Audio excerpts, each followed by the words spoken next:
This is another episode of UFO Garage. I'm Ben. And I'm Joe, and this is where we talk about UFOs, aliens, and all things weird. Weird? Yeah. What's up, dude? Dude, not a lot, man. Not a lot? Not a lot, but you know what? Freaking excited. Heck yeah. Freaking excited to talk to our guest, Hoodoo Tall. Yeah, dude, we're going to get into all things weird tonight, dude. It's going to be awesome. You're looking quite handsome, by the way. Oh, thank you. I put my goodness. Jesus suit on this morning. Like it, dude. That is Jesus's favorite color, by the way. It is. And you know why? Why?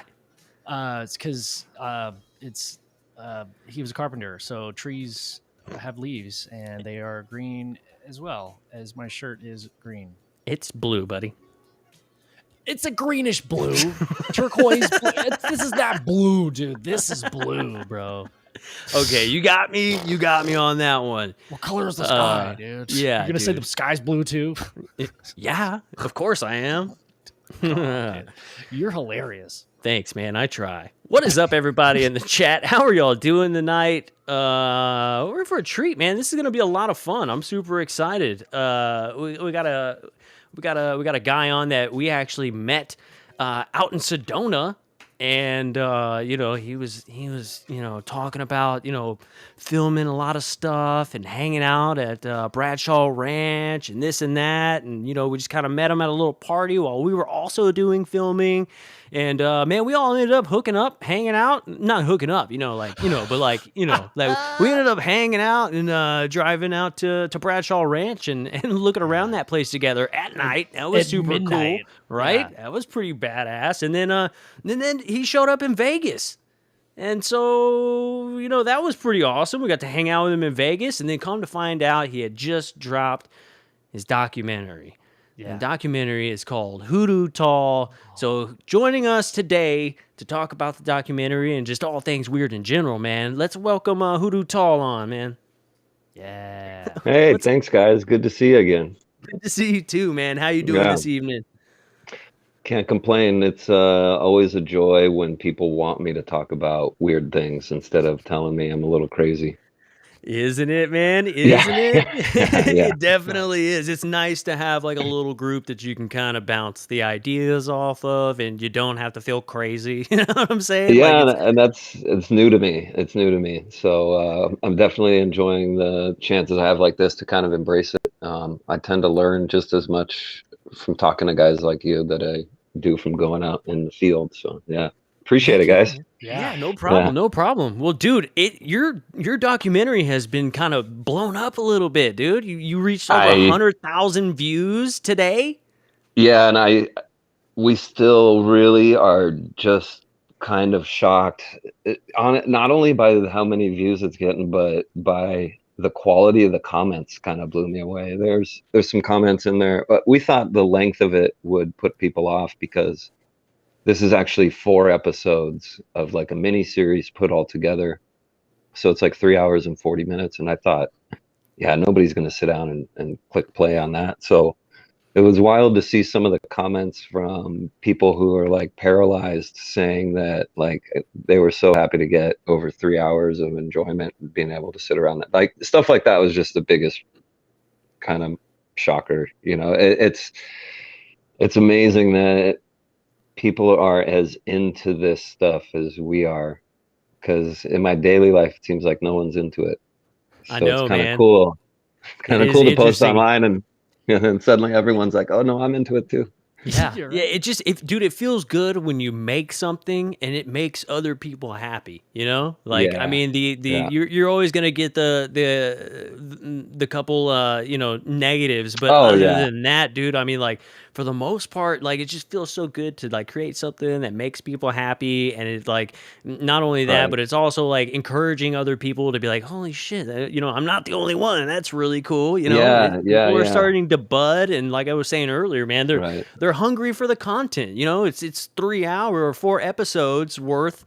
But I mean, you'll sit down and there's watch not the whole much fluff thing, either. One thing I've noticed watching as much stuff online or on Amazon or any streaming services the shows and documentaries about these subjects, you know, cryptozoology things or UFOs or aliens are generally turn out to be shows that are more about videotaping people telling their story of their encounter. You know, there isn't really a whole lot of hit you in the face kind of kind of evidence or anything. And I was getting so much over the years. Just you know, the plan was never to film this. I was doing this on my own to get some answers for myself, and it was just so regular and so.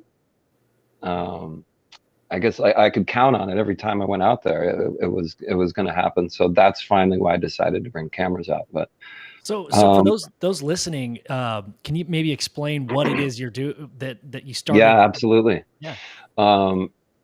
You know, I had been into UFOs, you know, since I was like a teenager growing up, and I would always spend my nights up listening to Coast, trying to hear any little details I could. And then John Lear became like a kind of like the authority figure on UFOs for me when I was younger, because, you know, before the internet and stuff, it wasn't easy to get information. So it was just like the most beautiful act of synchronicity that I got to meet John when I was like my late 20s, maybe, or 30. And we became really good, close friends. And so I would go to John's house and sit down with him, and he would show me the photos that he's collected, you know, and all these pictures of the moon and Mars. And John was there with Bob Lazar at the time. Bob was working at S4, and, you know, the government was shooting out his tires on the highway and stuff. He was going to John's house after that. They were, you know, best buddies kind of thing. So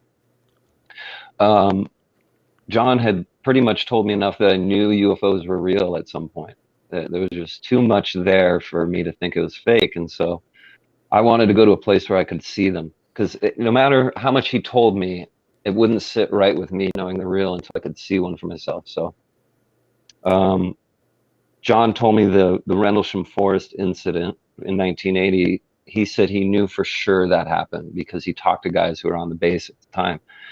And so I started with that incident, and then found the binary code translation from that incident. Apparently the ETs gave us a list of important places on the planet. So I figured if I want to see one of these things, I'll start with somewhere on that list. And, you know, it's like the pyramids in Egypt and Nazca Lines. It's these really crazy places. And then on the list is Sedona, Arizona, or at least an area right outside of Sedona.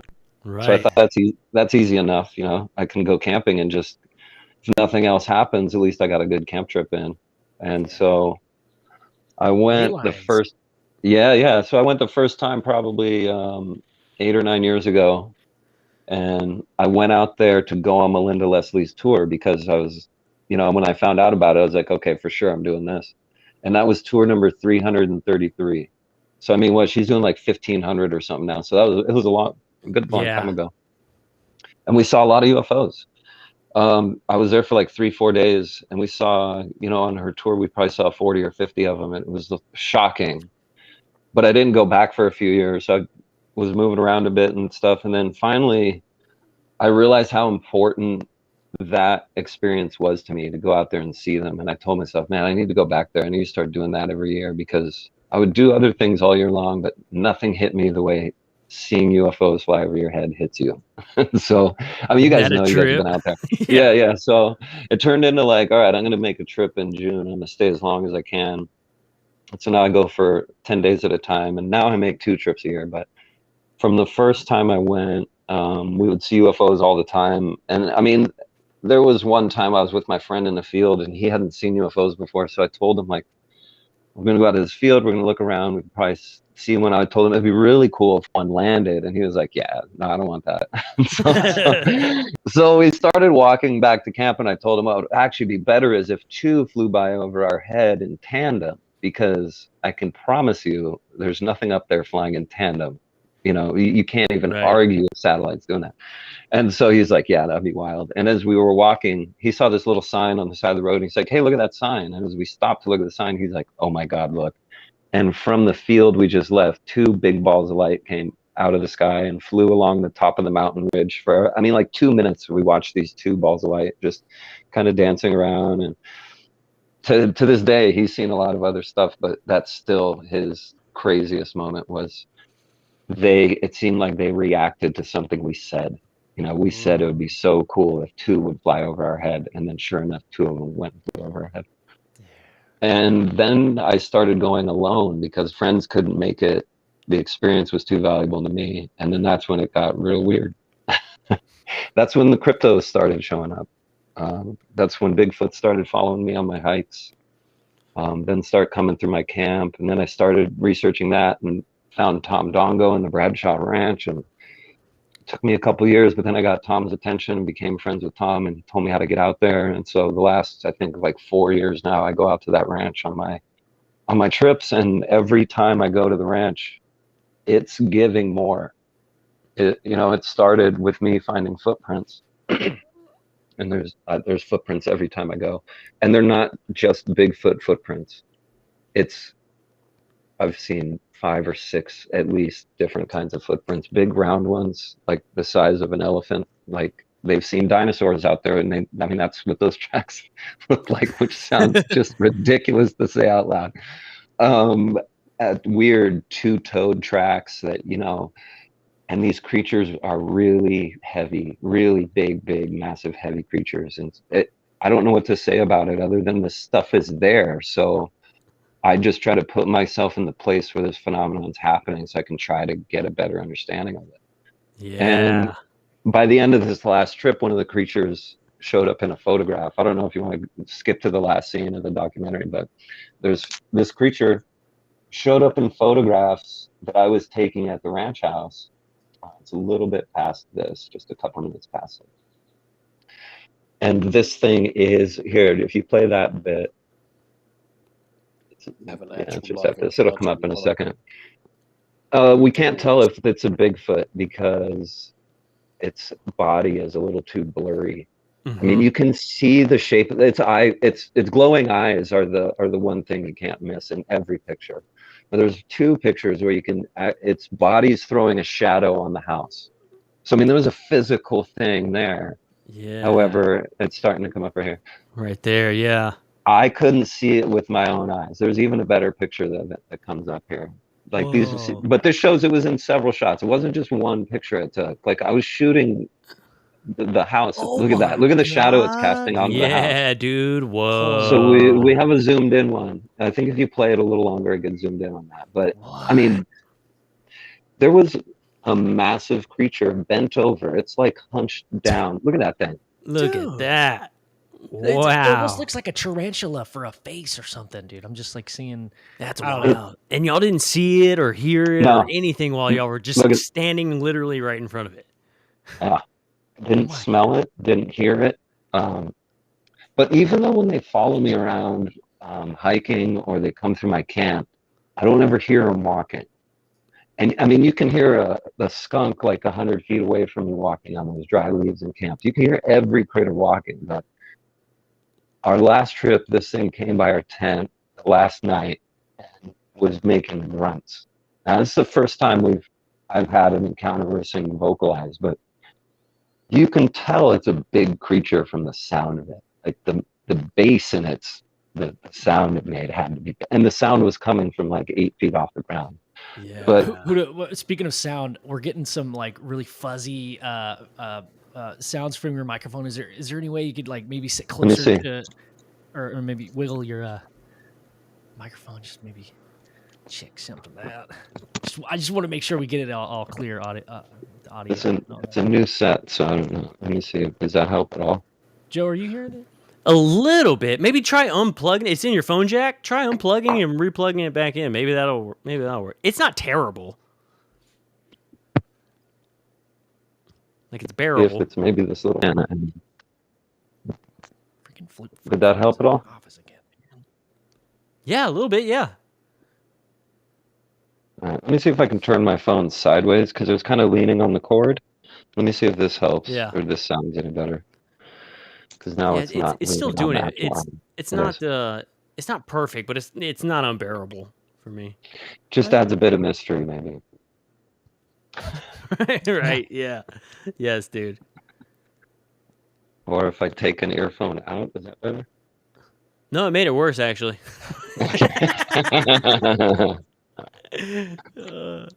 Yeah. Sorry, fellas. Are you in Maybe one I of need those to get. California homes that doesn't have AC in it? I am. I You am. are. Oh, dang. Yeah. Yeah. When I hear Yeah. people say I gotta hit the fan, I'm like, you're one of Yeah, and I those closed the homes window without. to keep the sound down. So I'm going to be in the sweat box here. The sacrifices we make, huh? Oh man, well, yeah. I mean, it's not too much of a difference if you got to pop that fan on, man. Go ahead and pop that fan back on. It's If it kind of the gets same. bad, I will. Yeah. Yeah. But yeah, so we heard this thing, making grunts, like deep growls, and it did it 4 times, and each time was in a different location. To where the fourth one, it was on the other side of the creek, and we didn't hear anything else in between the grunts. There was no walking or branches breaking. So these creatures aren't some regular animal as far as the encounters I've had with them. They got to be something else. They got to be something more, because unless someone can explain to me how they can do that, how can they just leave 5 footprints of a creature that weighed 1,500 pounds, and that's it. Just they just start and stop, and And then it just disappear, right? right, yeah, Like yeah, that's so yeah. weird. But elephants can't do that. No other animal can do that. So, and the fact that it happens on a ranch that is known for documenting such strange paranormal activity so frequently, just it all lends to me is some sort of phenomenon we can't understand. And I try not to make too many assumptions about them. I'd rather just put my feet on the ground where they are until I can learn something from them, instead of Yeah.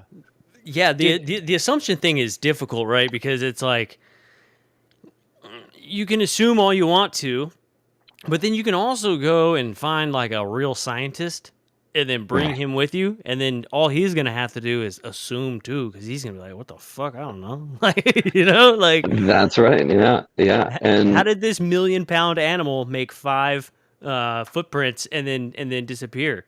Unless you right. get And there's what, and so because I question myself a lot on that, like, so what am I trying to do out here? What is the point of this? What's the goal of this? Because I'm not trying to get myself hurt by a big I don't think I will get hurt on that ranch, but what is it that I'm even doing? I ask myself that a lot. yeah. What's the point? What could we possibly gain from it? And for me, that it's reassurance that there's definitely much more going on than what we perceive around us to be. It. You look around at all our daily lives on planet Earth, and we think that's it. There's nothing anywhere else that could be possibly exist. I hey think when you guys, get to, I'm so yeah, sorry, but like I can only focus on the scratchy. Like can, Same. can we try you backing out and then coming back in? We've got Yeah. that suggestion in the chat, and we're Let's gonna yeah. You want me Let's to just leave the group and come back in? yeah, yeah. If just you could, exit out and then come yeah. back and come right back in. Thank you for the tip, Sunny Paranormal Chop Shop. Yep, nice. Sometimes you got to unplug it and just plug it back in, dude. That's what sometimes you have to have it. Hell yeah. Mr. Krabs, you good? All right, let's try it. There he is. Any different? Let's keep Mm, talking. keep talking a little bit. Where did I leave off? Anyway, so No, I mean, yeah, it's yeah, still Still doing the it. same. I don't know. Here, hold on. That's Hold on. I'm gonna put my shoot. that's technology for you, dude. Right. That's a bummer. I don't really have another device I think I could log in from either. Is it really that bad? Should I? Do you have to use the headphones? Maybe can you hear it okay without them? Oh That's a good yeah, point. let's try that. You hear? Yeah. Yeah, dude. All right, we'll Can you just hear do this us? the old-fashioned way. Sounds perfect. Dude, yeah, that's really good. Can you hear us? Yeah, yeah, it's fine. Awesome. Sounds great. Dude, we always try to overcomplicate things and add I all know, the right? extras in. No, I need head. Okay, wait. Let me turn my little fan back on. Hold on one second. Yeah, go for it, dude. Turn it on, dude. Oh Turn man. Okay, on now the we're good. fan. Now we're good. It's too Um, hot. Yeah, I mean, so that there's every time I've been going out, there's more and more, and I think it's gonna.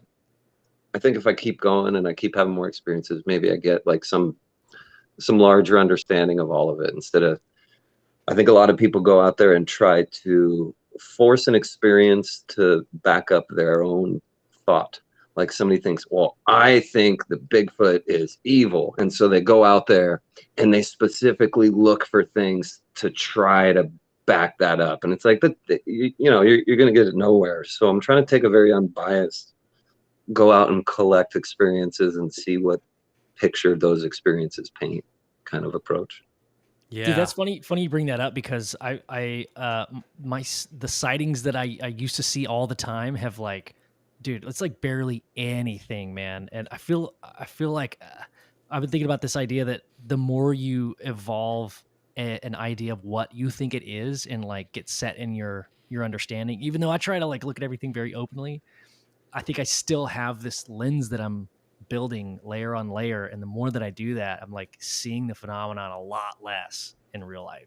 So I wonder if there's got to be something to it. But that's pretty interesting. Yeah. Or maybe even like, I don't know if this makes any sense because there are people that just see them all the time, but maybe like for like Ben and I, or like maybe even you who haven't had like extremely like profound like experiences, like I don't remember being taken up on a ship or anything, you know, but like maybe it's kind of like a playful thing to where it's like, you know, it sure would be cool. Like I already believe I don't need any proof technically, but I sure would like to see one.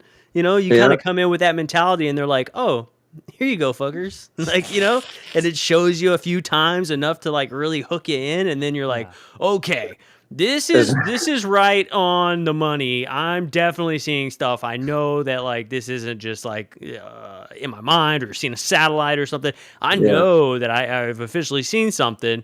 And then it's like, oh, well, good. Now you know. I'm not going to show up anymore. Now what are you going to do about it? Yeah. Yeah, exactly. Well, yeah, I mean, at some point, my friends.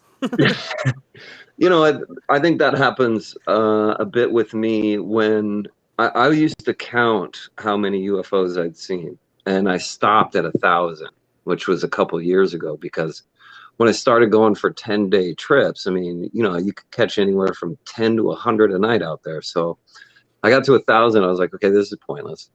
And I did start to have those moments, though, where the novelty factor wore off a little bit. Not completely, because I think it's always magical when you see them. But however, I wasn't quite as amazed by the ones we see the most frequently. And then you start to think, okay, well, what is the purpose behind all of these things here? You know, a taxi cabs in New York City would be really interesting to me if I'd never been into a city. But after a couple hours, I'm like, okay, there's a bunch of taxi cabs. Where are all the people in those cabs going? Like, what's the bigger, you know, happenings here? Yeah. And so I think that larger story with the UFOs is tough to pin down and tough to really, I don't even like to put opinions out on it because it's touchy. You know, people have, I think, formed their own ideas on what the aliens and the UFOs are. And so it's kind of, it's tough to bring new information out, especially if it goes against what people have traditionally thought about them, you know? Yeah. What do you guys think about? I mean, outside of Sedona, have you guys seen them yourselves? Yeah. We've had a couple strange things happen to us. I mean, like literally, like right over our houses. You know, Ben was younger. He had some stuff right out near his house. I've seen a couple strange things, like camping out in like the Terlingua area. You know, it's just, you know, some stuff like that. We were out in Sedona together for like our first trip into Phoenix. We had went to the conference that was in Phoenix, and we stopped in Sedona before we went to the conference, and we saw some cool stuff out there too. I mean, we've definitely seen a few things. So I think that you guys got a short end of the stick experience at the Bradshaw Ranch with me that night, because it was one, we had too many people there. Oddly enough, the phenomenon doesn't seem to react very well when you have more than 3 or 4 people there. But one person in particular was just being a bit loud and kind of treating it like a paranormal Disneyland. And I think that these higher level beings, which I'm making the assumption these creatures are higher level beings, but if these higher level beings see that kind of action out there, I think they're really unimpressed and don't turn up. You know, I think it's when you go out there with that hoping that they accept you and will appear to you approach seems to be Yeah. a little bit better. Yeah. So I hope that I get another chance maybe to take you guys out there sometime, because it's a pretty wild place. You know, I've always had this idea, some people would say that, like spirits or ghosts or like even ETs, the manifestation of whatever it is that shows up in front of you, they're harnessing an energy. They're using an energy to be able to manifest themselves in some type of form for you. And I Sure. always had this thought, like, I wonder if you have one of those people that we would consider to be energy vampires, like they just suck it out of everybody, when you Right, have those types of right. people around. They're like actually sucking up energy that could be used for these other entities to manifest around. Well, you just gave me thinking on that, though. I mean, maybe that's why the phenomenon is stronger at the ranch, because Sedona has a lot of those energy vortexes coming out of the earth. Maybe on the Yeah. property the ranch is built on, the energy is stronger there, and these things can feed off that energy to manifest there, because they certainly are there. I mean, it takes a physical object to leave left, right transitions of feet. You know, I mean, that's not some anomalous mark left by a rock or I mean, those are Right. feet. There's something walking there, and it's big. It's creepy when you Yeah. see them during the day. Real It's quick, bizarre. I wanted to tell this quick story. So when we all got to Bradshaw Ranch, Joe, do you remember right when we pulled up, we got out of the car, I saw that big orange Yeah. light zip up straight up into the sky, and it was like Yeah. hovering right over where that house was. And like, no, like as soon as I said something, I was like, oh my God, I just saw something like shoot up, and it was so bright, so big. And no one else saw it. And It was like really quick. Like you literally like turned your head and you were like, "What?" and it was That gone. yeah, as soon as we got out of part the of the car. trick. It's tough to capture the phenomenon sometimes. So that's one. So this this documentary is a little strange because it probably goes against every tradition of filming something like this, because we didn't, my original idea was to invite Damien out with his cameras and to do that for a few years, and that over the years we would be able to gather enough footage of high strangeness to string something together to watch. And after 3.5 days of him out there, we're like, hey, we're done. We have way too much to even edit into a movie now. But so it wasn't like he was smart enough to sit down like the second day and like make a quick shot list of things he wanted to include in it, which was extremely helpful. And he knows how to film B-roll as we're just walking around. He knows how to do it kind of organically, but we don't set up trap cameras. We didn't set up cameras outside the tent at night. We aren't hunting these things. You can't. I don't believe you can get the jump on these creatures. I understand that we have to be something they want to reveal themselves to, and that takes a very I don't know the word. It just takes a very like maybe humble approach. I don't know if that's the word, but you can't go in there feeling like you're a big shot and that, oh, I'm gonna go find these things. No, you're not. They're gonna prove to you that you won't. But if you go out there maybe hoping for an encounter, I think you're a little more likely to get something. I think it's all on what your expectation and the expectations with not only yourself but the others around you. Like if you got if you're going there with a group of people and the expectation is like, hey, yeah, we will see something, or man, I was here last week, I guarantee you're gonna see something. Like I think that it has to be an understanding that like it's almost like you want the opposite of that. Like, hey, we're probably not gonna see anything. We're just gonna go out there. It's a privilege to have an encounter. It feels like not something we can expect to happen. But I've actually what you said, going out there with a certain mindset. I actually missed the opportunity to walk over and encounter a creature on the ranch because I had two people with me that were my friends for a long time, and it was all of our first time out there at night. But it wasn't until afterwards I realized they pretty much went out there to get scared.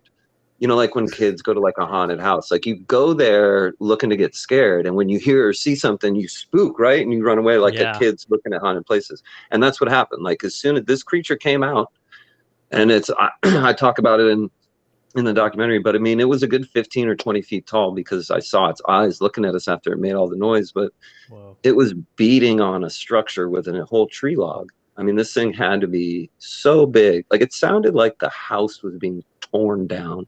I've never heard anything so loud out in the wilderness. And my two friends had the look of death in their face and they wanted to get out now. And I calmed them, like I was trying to calm them down to wait and hear if it made noises again. And we did, and it made the noises 4 times. So it wasn't a weird fluke. But that 4th time they're like, bro, we are out of here and we're not even letting you go over there.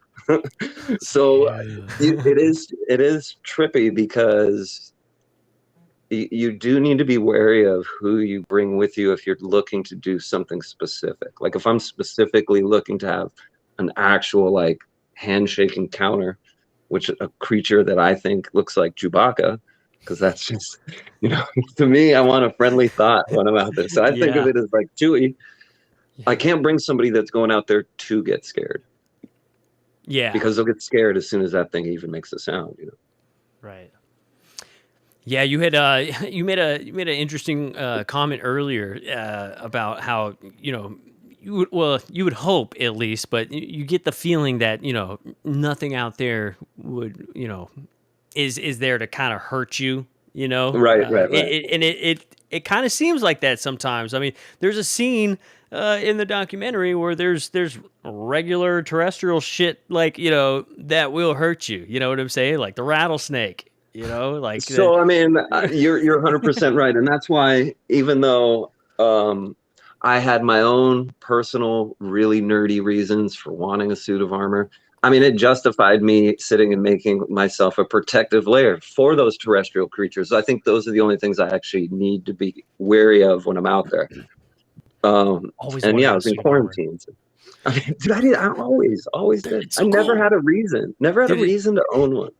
It's like the suit looks like a steampunk samurai kind of thing Oh, going on. I felt like Tony Stark in the cave when I was making that thing because I punched every hole with like an awl and a hammer, and I just every hole and then stitched it all together. It was fun. It was a challenge, but it was fun. Yeah, That's awesome, dude. That is I awesome. feel safe when I'm in it. That's for sure. Like it covers all the way up to my jaw. Yeah. You know, something else really, really cool. I absolutely love this, and I kind of want to get one. Is your little emblem, the crow? Oh, my baby raven. Your baby raven. Yes, dude, I love that emblem, and I love the idea behind it. You know, anybody that you see with this baby raven, you know, that's kind of a symbol of like, hey, we can talk, right? Because we're into the like a same little shit. secret fraternity or something like that. You know, I love that, dude. I did. It was kind of me just thinking of something that at least made sense to describe kind of the mentality I had, you know, of not trying to get stuck into one of those little niches, like only Bigfoots, only UFOs, only ghosts, only witchcraft or something. I think if you look at that bigger picture, we'll find it's really all connected in ways we didn't understand before, you know. And I'm gonna, you know, I usually carry like I had pins made, so I usually carry pins when I meet people. I give them some pins and stuff like that with the Raven logo. So I want to encourage people to kind of just make their own, because I understand that feeling you have when you made something and you wear it and you feel a little bit better about it. But I'm still gonna make some like inexpensive gear to put online, and people just want to buy a pin or a sticker or something like that and make it available. Yeah, I think that's such a cool idea. Like, you know, you use Thanks. the Raven and add something to it that kind of makes it your own, you know, I thought you that'd be can fun. connect with. That is so fun, dude. I love that. Dude, we should make a baby Raven cruising in With a a beard. 6'4", dude. Yes. Raven, yeah, dude, with a beard. That would be sick. Oh yeah. Yeah, a bearded Raven. That would be dope. That would be dope. Just put it on the sleeve. I made street art for a long time, and so I kind of have just changed that into making like small runs of apparel as kind of like some wearable art. So that's what I've been doing with the Raven thing. Like I'll make up like 3 or 4 hoodies that have, you know, particular patches or embroidery that I designed, and then I'll design a new little emblem with the Raven. Like I just did one that looks like a giant runestone monolith, but has the Raven on it. So I'm gonna get some like PVC rubber patches made of that one that are pretty big that Velcro back, so I can put those on the sleeve of hoodies and stuff. So I hope to just kind of keep it fun for me to at least, you know, design and make stuff and not make it a hassle. That would kind of suck, but. Yeah. I think it'll be easy if I make like maybe I can make like a few hundred pins and like throw them on Amazon or something. That way I don't, you know, they're available, but I don't have to worry about shipping and all that stuff. That's so hard to do. I worked in like automotive shops, and when people order something, they want it right away. And if you don't have time to send it right away, it's tough. So if I can outsource it to someone who can do it, then I'll make some stuff, more stuff available. Yeah. Heck yeah, man. I'd buy a pin. I think it's such a cool little logo, man. I love that, dude. I love the idea behind it too. You know, I'll send you guys some.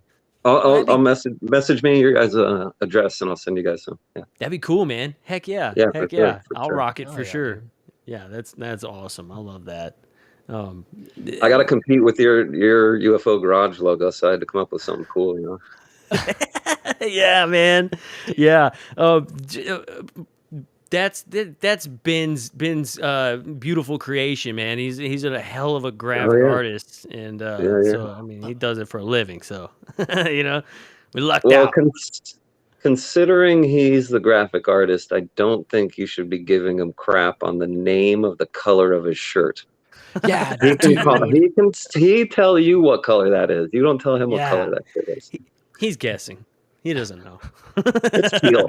It's teal. It's not blue. Thank you. It is teal, isn't it? It's not blue, dude. Oh, it's aqua, bro.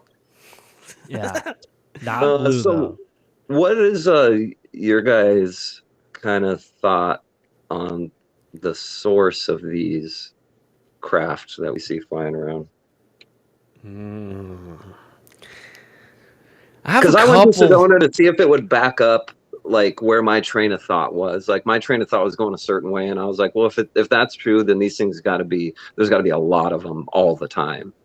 And then you go to Sedona and you're like, oh crap, there's a lot of them all the time. So yeah, I've got so many different ideas, but you know, lately I've kind of had this like idea that, you know, we always view it as like an outside thing coming in.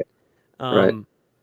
And I kind of like, my train of thought is kind of more of like, maybe this is a way more of a human experience than we think it is. Like it's way more connected to the human experience than we even realize. But then the other half of me is like, oh, well, that's just your dumb monkey brain trying to make it all about yourself. You know, we have to tell ourselves that a lot too. That's a good thing to tell yourself, because it really, I think keeping ourselves in check is part of just critical thinking, you know, or else it just turns into an ego-based like tangent rant, and you know, you get nowhere with it. So yeah, putting yourself in check is definitely a thing you should get in the habit of doing.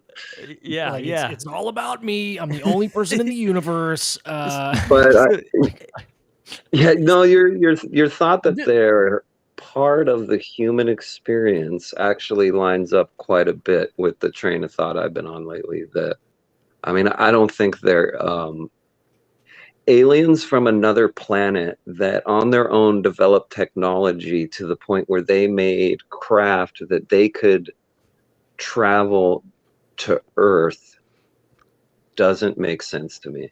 For when there's too many UFOs for that to be the case.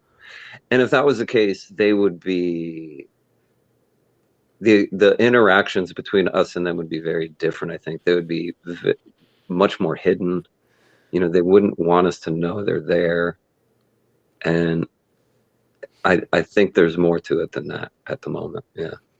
I mean, I got to go off of what I experience or see, or, you know, the concept is, if the concept isn't constantly changing, then I think you're on the wrong foot. It's got to be always evolving as you move through. So Yeah, for sure. And I mean, I absolutely love the idea that it's another civilization with badass technology that's flying by, and Same, you just kind of catch it on accident. I right? think that's friggin' amazing. First of I all, I just imagine want. some of them would have to be like, I'm if the you're same a way. higher level being and you want to go see what it's like touring a prison planet like Earth. I mean, yeah, they come and fly around and see what it's like in the shit or in the suck. How about we say that? In the suck. Yeah, Welcome to the suck.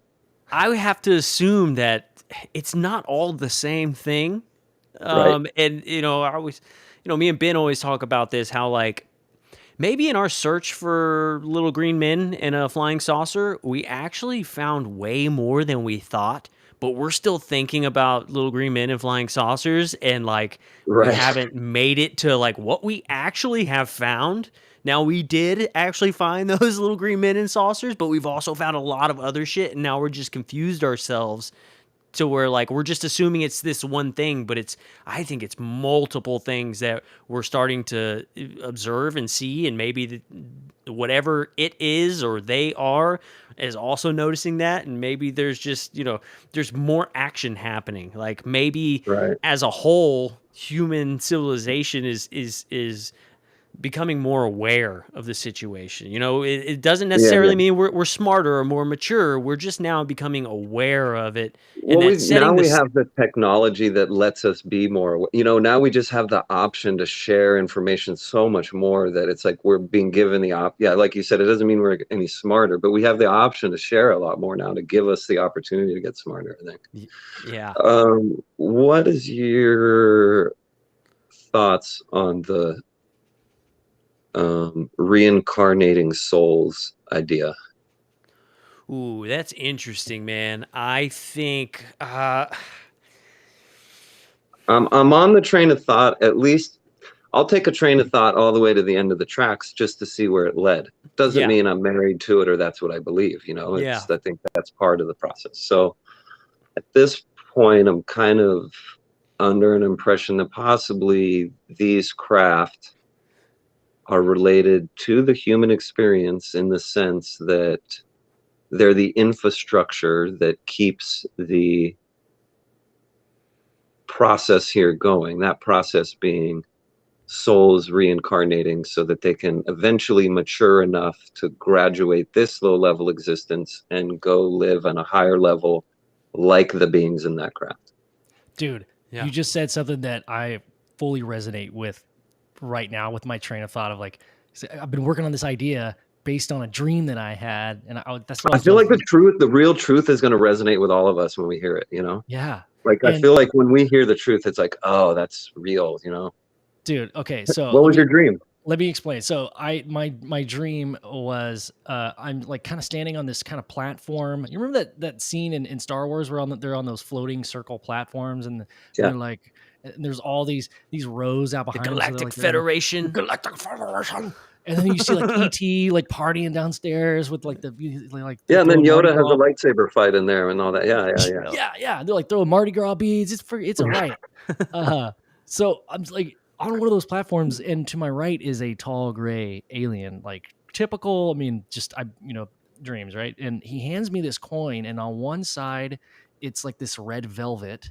I don't know, it's really weird. But on the other side it's gold, and it has this shape, and it looks kind of familiar, right? Like, Yeah. so basically it was like a human figure with these dots, like at the head and where the hands are, and one where the stomach is, and two where the feet is, and then I kind of draw it out a little, like one below it. It looks a lot like chakras, kind of, but it Oh, felt to me definitely. like the sense to me like that it was more like a, like you said, prison planet earlier. It was more like a shackle in a way.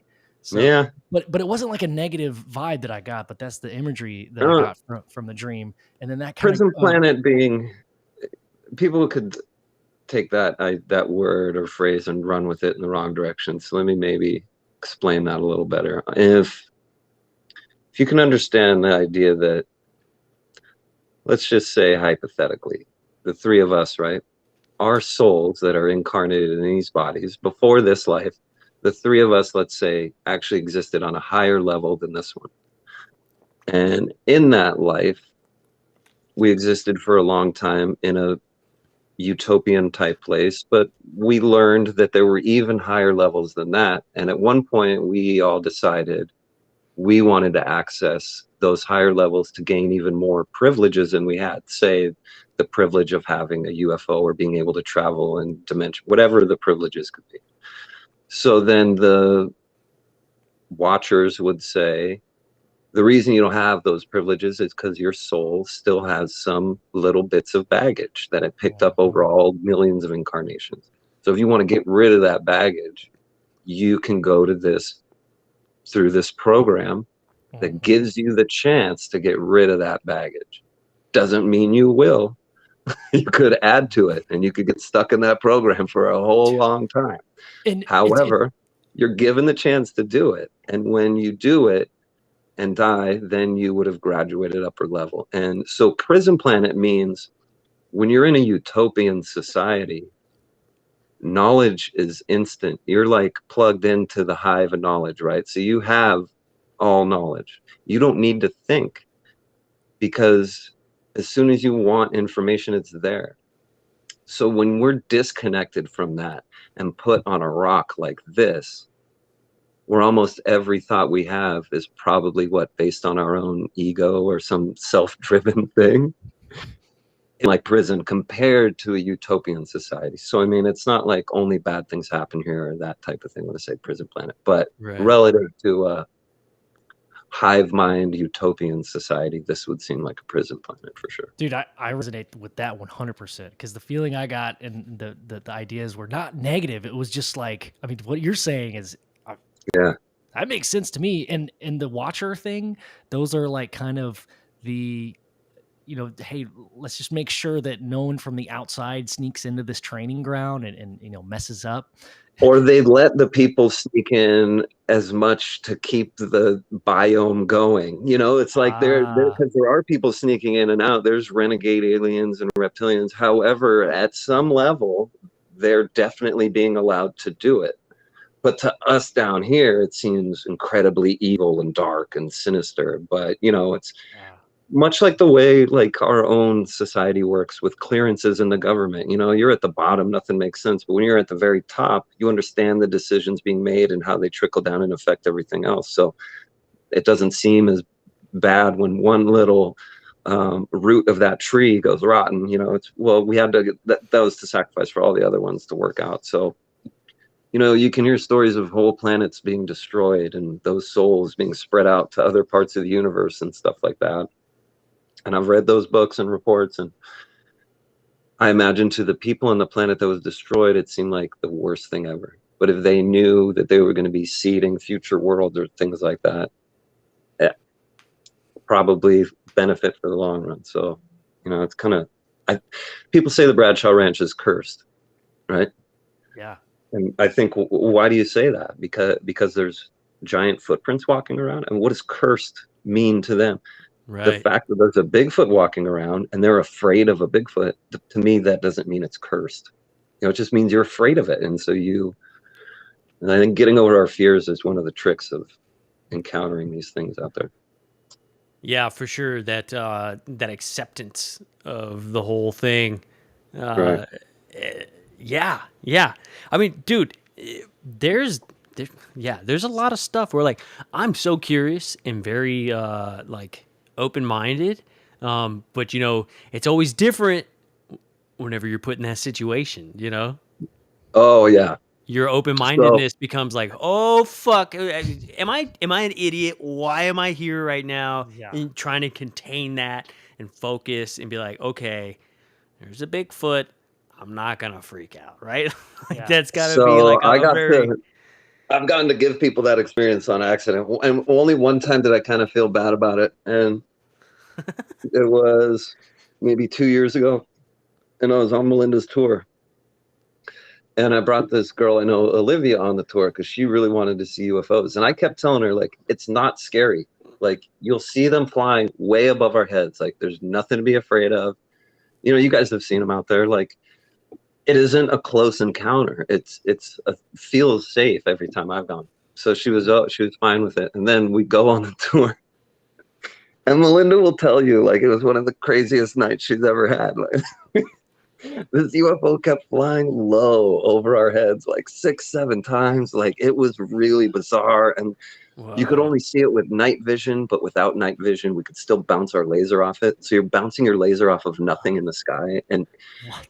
And it's like 6, 7 times it came by, and then she was elbowing me like, I'm almost ready to. Maybe this is it a little bit scary? You said that this wouldn't be scary at all. It's like a UFO over our head right now.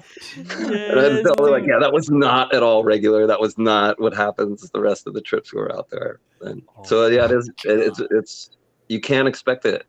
I've learned you can't tell people like, oh, it won't be scary, because we don't know how the phenomenon is going to appear that day or that night. So you got to Right. make people ready for whatever could happen. Yeah. Damn. Yeah. So Yeah. you shine the laser on the object and it would reflect the laser back down because it's bouncing Okay, off of so something, right? it was much weirder than that. It would fly above our head, and with night vision, with the Gen 3 night vision, you could Yeah. see the craft and you could see light bending around it, like in a motion, right? Like the Predator's armor in the movie Predator. Yeah. And as it was there, I would take my night vision down, and there is nothing in the sky. I mean, you can just see the stars like any other night, but I would shine my laser at the spot in the sky where I knew it was, and the laser would reflect like it was bouncing off of your car headlight, but there's nothing Whoa. there to reflect it back. It's just bouncing off of nothing in the sky, but it's clearly Whoa. hitting something shiny and metal and reflecting all over off of it. But there's nothing there. Like, it was really fucking bizarre, man. It was That is really weird. Yeah. Yeah, Like, that was dude. an alien craft. It wasn't a anything I ever thought I would come close to seeing in person. I mean, it kind of sounded like the craft that Bob Lazar talks about them test flying at S4. I think he even said it was bending gravity around itself. So when he stood under it, he couldn't see it because the light would bend around it. It's just a natural byproduct of the way they travel. So, yeah. yeah, but to see it for yourself is really strange. It the more we're all on a journey, right, of understanding this phenomenon, and right now I think anything that has to do with technology and like physical, like engines or power, the using of power, that to me screams that it's human or something like human. And then these, I guess, Or that will celestials. eventually get to that level here someday, right? Like, it seems like 1,000 years ago, if we showed them a motorcycle, Yeah. it would be the most foreign object ever to them. And Yeah. to them, it would be as equivalent as weird as a UFO. Right. But Well, a I think, 1,000 years later, it organically just kind of. So, I mean, I think that you're right. Due to the fact these craft have engines and things like that, I mean, I'm not against the idea that we could eventually have that tech here too, right? yeah, I guess what I'm trying to separate in my mind right now, and I just love people asking people this question, like, when you talk about orbs, or if you've seen orbs, and you get the feeling when you see orbs that it's just not the same as Right. something physical. That like the best word for it right now that's been kind of going around is like a celestial. That they just can think about something and travel light years or to a different universe. They don't need any Um. machinery or anything like that. So I could completely understand coming to that conclusion with how bizarre those orbs are. And I heard something from a source that is one of the only reliable sources I have on this stuff. And he told me that orbs are like a little shuttle they take from a UFO. And so there would be a entity in the orb. It's not taking the whole craft down. It's just taking its little dinghy boat and going and looking around in that, because it didn't really need anything that it has on the actual craft. And when I heard that, it resonated with me, and like, ooh, that might be true. I don't know. If they had that level of tech in that craft, they would certainly have some little surveillance object they could go in and use. So I haven't ruled that out. I'll just say that. I don't like to really rule out anything unless there's hard facts against it. But yeah, like you're Yeah. saying, I think the orbs are more than just little balls of light. I think there's some intelligence behind them in some way. Yeah, dude, I love it. Hey, well, speaking of, well, Damien had just popped in. Oh, Looks nice. like it looks like he went in, to grab a cup of coffee or something. Oh, here he is. My internet keeps doing weird stuff. I'm not sure what's going on. Oh, no worries. It's not me though, so it's fine. I'm Yeah. actually gonna jump out for just a second, Joe. Looks like Damien's here. Are you allowed to? Or can you let him in? Oh, yeah, dude. Yeah, I'll be right back. All right. Damien's in the house. Here we go. All right. Damien, hello, sir. How are you? Hey, I'm good. I'm not sure if I'm supposed to be sideways or upright, but You're good just like that, man. That's perfect. cool. How's it All going? right. It's going good, man. Glad you can make it, dude. Yeah. I was a little confused with the time zones, I think, but yeah, I'm here. I'm glad you're still on. It's always a little confusing, man. So it's totally cool. It's totally cool. Yeah, man. We've just been having a good ass conversation about this documentary that you guys put together. Very impressive. Loved it. Watched the whole thing like in one sit. Like everybody in the chat's been saying the same thing. They've all had a really good time enjoying watching the film and stuff. And congratulations on the 100,000 views, man, Yeah, today. crazy. That's good Thank stuff. you. Yes, Yeah, sir. it's Yes, wild. sir. So how was this experience for you, man? Getting a chance to kind of hang around and film some of this stuff. Oh yeah, it was awesome. I went in pretty blind. I mean, I watched a talk with Tom Dongo because when Hoodoo Tall invited me out, he said, "Oh, just to prepare you, watch this talk that Tom Dongo gives about the Bradshaw Ranch." And so I'm driving there in the car, actually pretty petrified the whole time. Like, oh my God, what's going to happen to me when I get to this place? And one of my friends in New York said, "Oh, make sure you come back." Yeah. Yeah, definitely. But, Definitely. but who Was knew it was going to get so many views though? Like we were saying, we were happy if we got 100 views. So Right. to Yeah. quadruple that, as many as it has been, is just amazing. I mean, Like, so honestly, if 100 of the right people watched it, that would have been good enough. Like just 100 people who like really got something from it, that would have been fine. So maybe there's just more people who need this kind of content yes, in their life than we thought. Yeah, okay. I was saying earlier, yeah, people are definitely hungry for the content, they're enjoying it. People's minds are starting to open a little bit about the subject, and that's the cool thing, man, especially right now is that, there are so many people that are kind of jumping into the subject and are curious and are wanting to click around on YouTube and it's nice because you usually get little clips of stuff or a couple little videos. So when you can sit down and watch something that is, 3 hours long or 4 episodes worth of just Right, material, I right. mean, it's great. It's hard to put it down. Yeah, yeah. And then, hopefully people like that. Damien should be coming back out there with me in June. So Yeah. we're going to be, I'm hoping to bring that, he just comes on as many trips as I can take and we can just film, as much as we can and just keep going with it because if I hope we can keep filming as long as the phenomenon keeps letting us. Oh Yeah, yeah. yeah. We actually need anybody in Sedona for the next trip. We need someone that understands petroglyphs. Oh yeah, Oh that would be yeah. good. Yeah, we We want had someone Cliff who, Mahooty, but legit. he unfortunately passed away. Yeah. Yeah. I'm Yeah. sure you can find somebody out there. I mean, there's probably somebody who specializes in that kind of stuff, especially in that area. You'd think you'd be able to Yeah. find somebody. Or I mean, we all got a few friends out there. I'm sure they would know somebody, so Yeah, that'd be perfect. That's what we're kind of looking for. So if anyone's, is an archaeologist, I guess, or something, or a historian of some kind who understands petroglyphs, who's got a little bit of credibility, that would be excellent for the next episodes. I think that's yeah. going to be. We're already planning some other people as well that are going to be on it. They're going to be really interesting, and everyone's going to be really really stoked when that happens. I think. That's yeah, man. That's really cool. So what? So did it meet your expectations? Did it?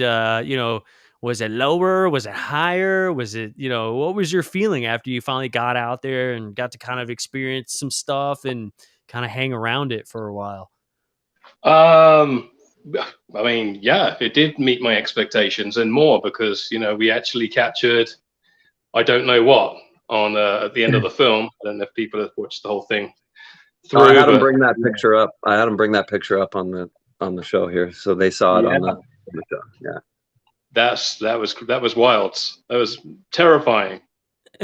Yes, man. So Yeah. we met our expectations in that sense because who would have thought we would actually end up with something like that? I mean, capturing the UFOs is pretty cool and everything like that, and some of the other things we got to share, but to capture some kind of creature, monster, or whatever it was, that was right. So really and you guys caught this on film, and sometimes it's like being a guy who films things, like when you're in these kind of situations, like there's got to be some kind of like superhero vibe going on. Like, okay, we can't see it with our eyes, but we've got this camera, and this camera is probably going to pick up some wild shit, just having like, and everybody, everybody always expects that like you have the biggest and the best and the most high tech equipment, and you got to have all this special shit to like catch anything. And this goes to prove that really, man, you just need a couple dudes and a camera and you can catch some really amazing things. I actually want to touch on that. I think that bringing that stuff out there is hurting your chances for the encounters. And I want to say that because most animals on the planet can navigate the entire globe because they can sense the Earth's magnetic field, and they can use that magnetic field to know where they are and how to get 2,000 miles away. We can't do that. We also can't detect all of the waves and everything coming off of all of our electronic devices. But I'm almost certain these Bigfoot and other high-level creatures can, because they constantly avoid them every time you set up.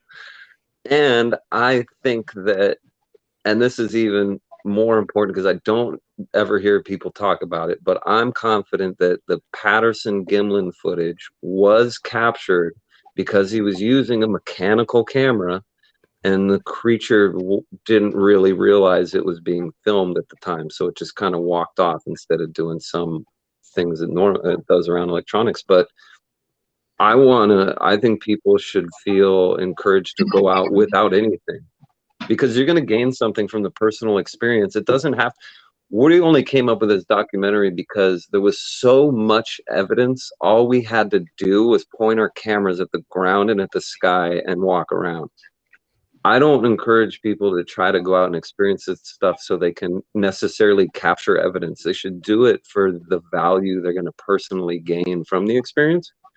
And if there is physical evidence, then yes, of course, you should try and document them somehow.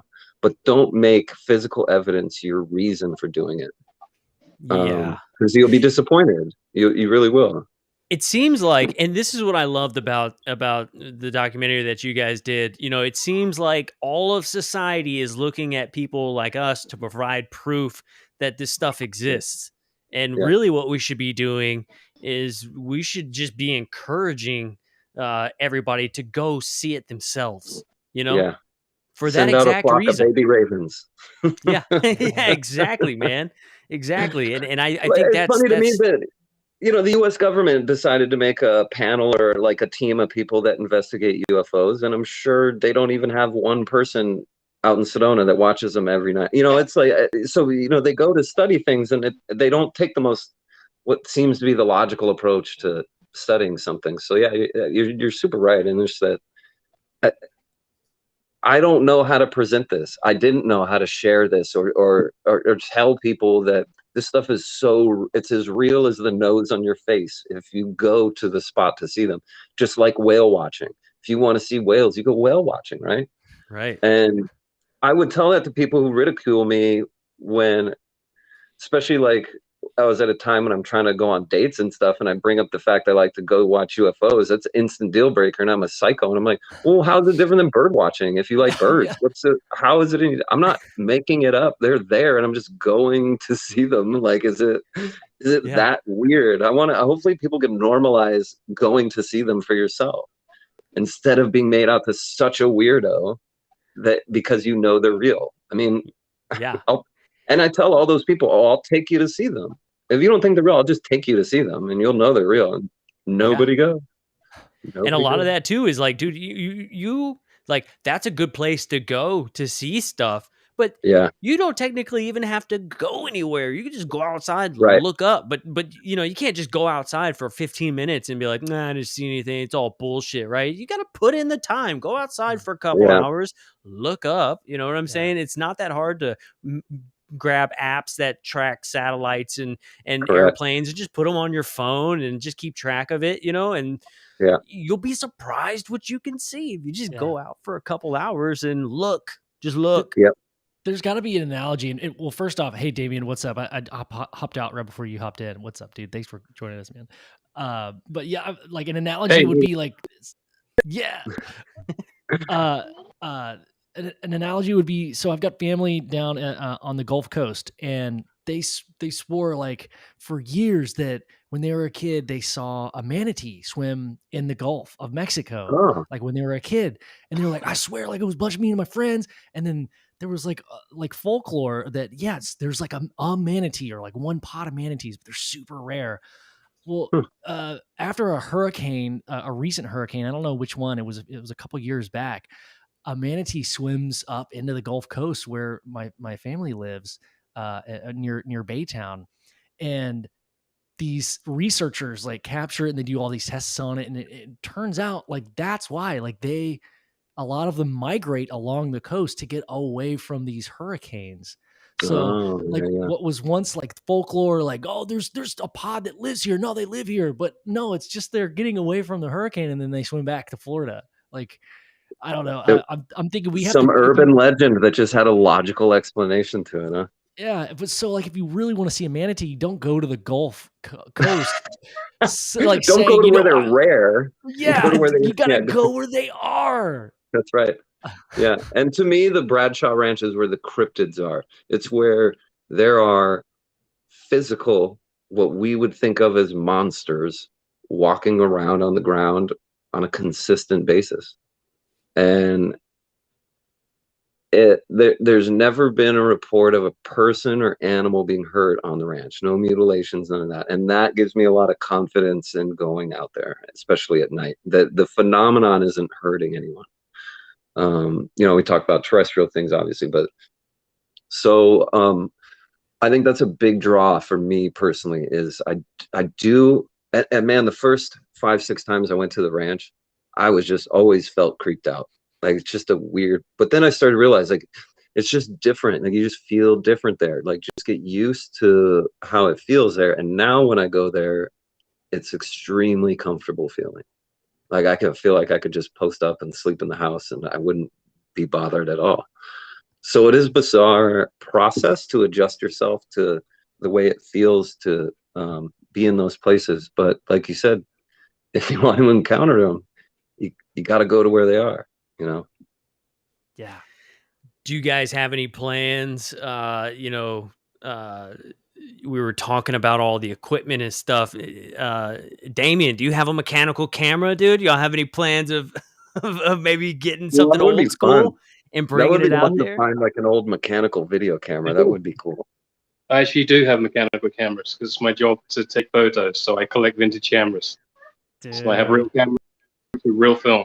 The only thing is, Tongo told us that it doesn't seem to matter whether it's a mechanical camera. It doesn't matter if it's a digital camera or mechanical. He said you get different results depending on what you use. So yeah, he said you get results both ways, but different. Yeah.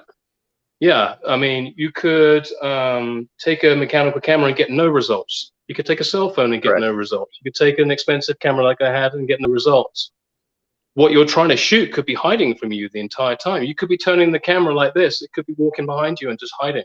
So what Linda Bradshaw and Tom used to do is to go down there and just take random photos, like surprise, right? Just flip around last minute and just take a photo behind their back. And that's how they would get some of the results, because whatever was there knows you're holding a camera. That's what our friend Fenton had suggested we do. Lorian was like, when you're out, and Melinda were like, when you're at a Bradshaw Ranch, just take random photos every now and then. And yeah, precisely. Yeah.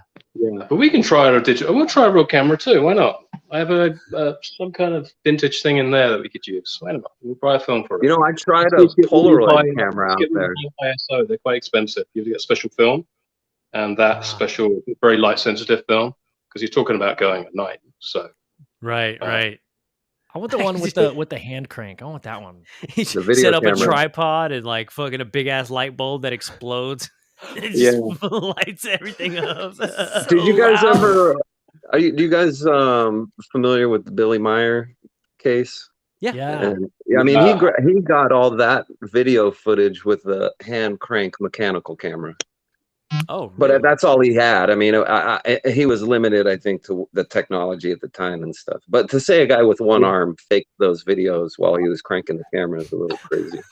No way. Did he really only have one arm? Yeah. Oh, yeah.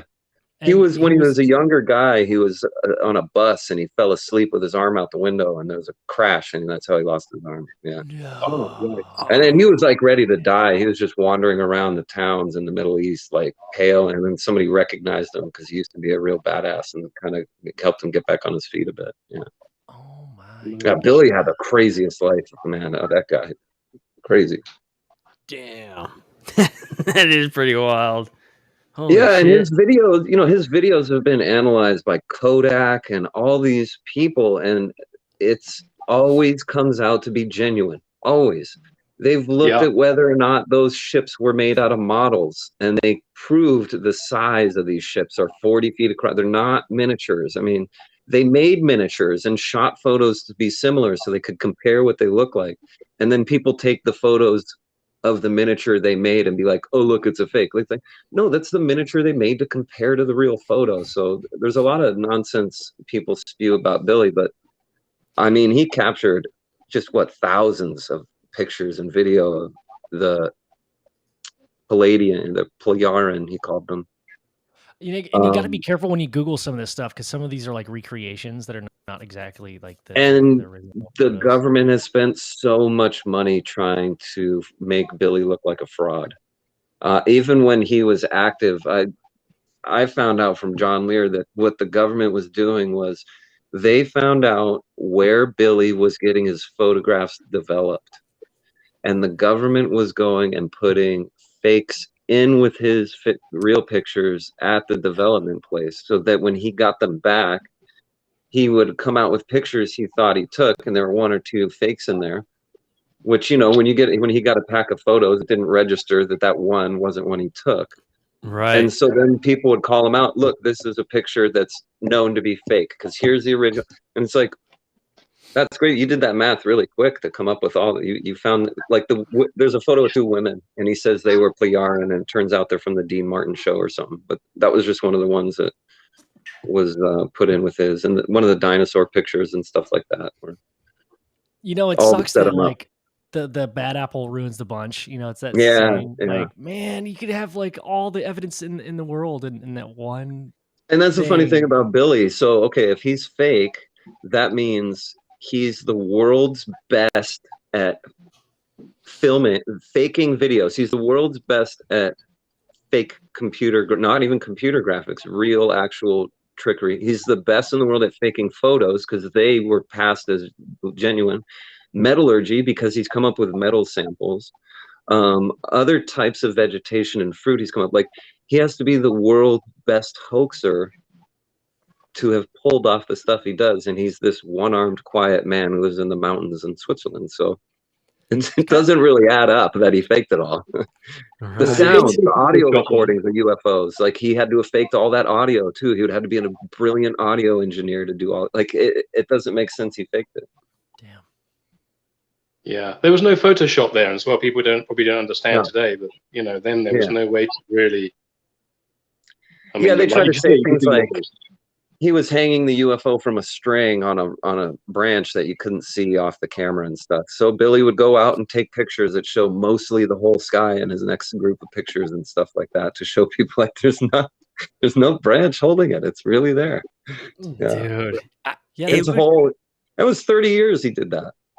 It would be so cool to like, and I'm sure there's somebody out there, but it'd be so cool for somebody to come forward and be like, hey, I've been taking pictures of shit right behind the tree too.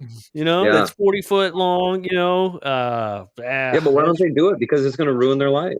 It's going to, they'll look at as a crazy person, and they can't, they get made fun of at work and by their family. I mean, it's not safe to do that, unfortunately. Yeah. I mean, the closest thing that we have is a photo from our buddy who lived in a 1-story apartment building, and there is a massive light that's literally like 40 foot above the apartment. Wow. And it's massive. And like, I mean, what state was that in? Arkansas. Oh, really? Yeah. That Hot Springs area. Apparently there's a massive quartz deposit that runs under that little area as well. So like y'all were saying in the movie, you mix that with some running water and iron in the hell, yeah. I don't know if there's like iron up there, but maybe there's another type of metal up in those mountains that can generate that. But yeah, that piezoelectric thing is pretty interesting. When you're talking Science about Bob taught me that. I didn't know that word until Science Bob taught me that. Yeah, the compression of crystals. Yeah, it's very interesting, man. That stuff is really really cool. So you got to think, if there's this gigantic 3-mile long vein of quartz crystal under the earth, under Sedona, that crystal is constantly under pressure from the earth material above it. So it is constantly giving off that type of energy. I mean, that to me is probably a good idea why the phenomenon is so strong there. Like you said, maybe that phenomenon needs to pull from an energy source to manifest, and maybe that piezoelectric energy is the energy source it's using to manifest on the ranch there. Yeah, it's always funny because people, say like, "Oh, I saw something really strange." And it was during like a thunderstorm. These things pop out when there's a lot of lightning in the atmosphere, or like out in the middle of the ocean where the Navy's hanging out. There's all kinds of storms happening, and then when there is no storms, they go to these highly electromagnetic spaces on the planet. Right. And who knows what they're doing? Who knows? But that seems to be a common theme with this stuff, that there's always some sort of energy or electricity behind it, which is pretty interesting.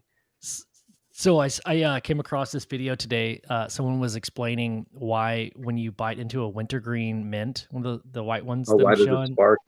And it sparks, like why that happens is it's called a triboluminescence, and it happens when crystals such as like sugar crystals are under pressure or snap. Those electrons separate, and the light or the energy that's created isn't visibly seen unless it's surrounded in a gas, and that gas is created by wintergreen, like the plant. So that's why you can see it. You can visibly see it. That's crazy. Yeah, isn't that nuts? Huh. So I'm just show this video of them being like crushed under a hydraulic press. I haven't seen this before, and I'm not actually seeing any light now. I mean, if biting into one is good, crushing 100 in a press must be better. Right? You would think. Oh, that's pretty interesting. Yeah, that little blue light. Huh. I have seen the bioluminescence in the ocean before out here in Long Beach, where all the waves crash and it turns blue from the algae. That looks really cool. Yes. Oh, that's cool. Yeah, it looks like something out of Avatar or something. It looks wild, man. Yes, dude. That is pretty wild. It makes me. Have y'all ever seen or heard about the Marvelites? No. Oh, dude. That's a pretty interesting place out here, Marfa, Texas, out in West Texas. Yeah. Oh, I have heard of those lights. They're kind of like spook lights, right? They come out on the horizon there. Yeah, all the time. Yes, I have heard about them, and really reliably, from what I understood. They put a parking lot like 20 miles away from it, and you can just go out there and watch them. And nobody knows what they are. Nobody knows what they are. Yep. There's that parking lot Joe's talking about, there's like a viewing area with like the binoculars and stuff. And dude, yeah. How crazy that a phenomenon that strange is so regular that they made a parking lot and installed viewfinders. That's amazing.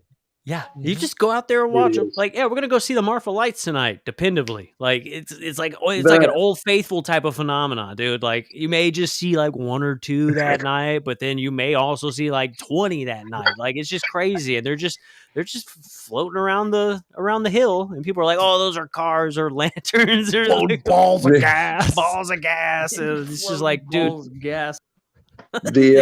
The scariest thing I heard come out of Texas was from like the late 70s and a few reports of a bat squatch, a Sasquatch that had bat wing. You guys need to look that up because I think it was late 70s near Houston, Texas, and look up the bat squatch. That sounded terrifying to me.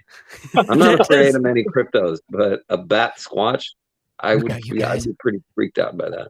It's bad enough it's probably already faster than you, but now it can fly too. Right, like, exactly, yeah.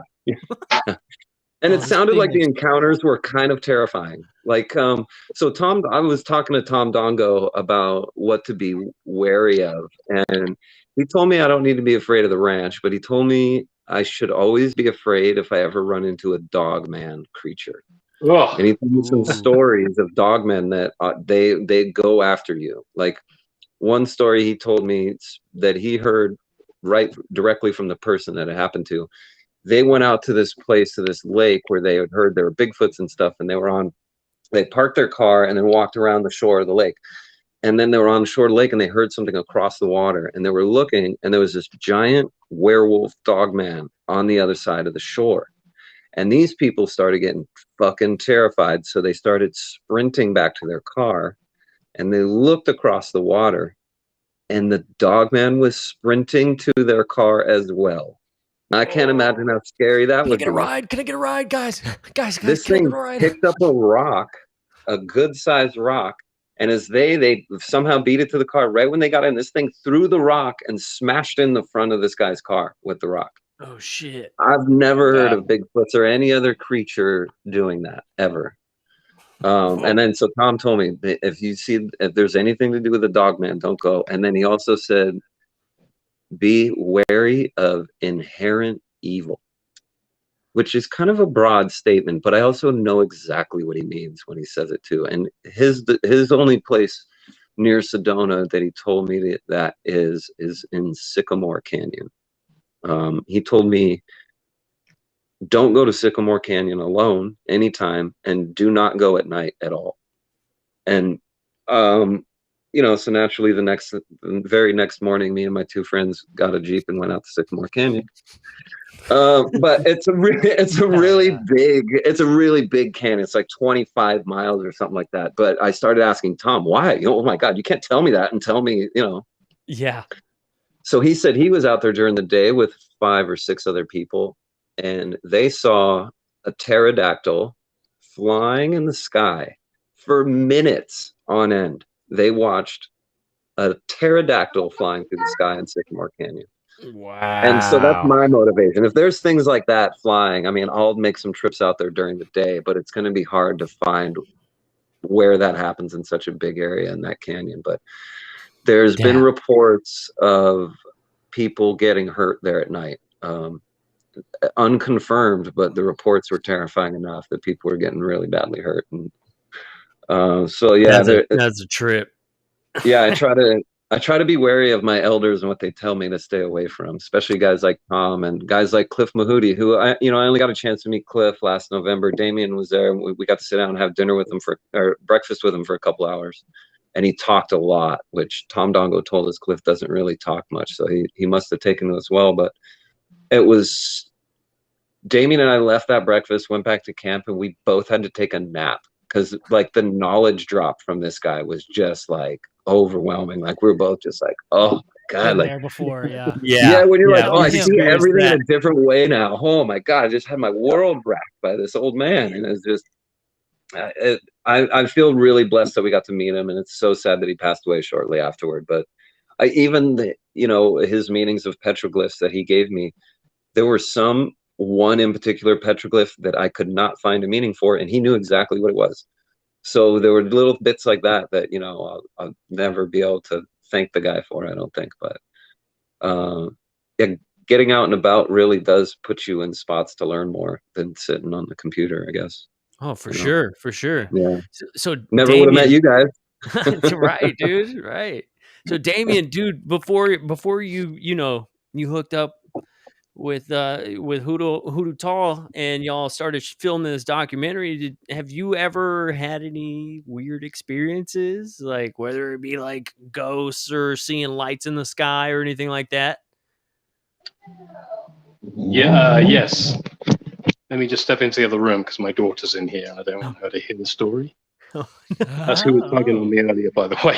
She says, "Where's my dinner, Dad?" Yeah. So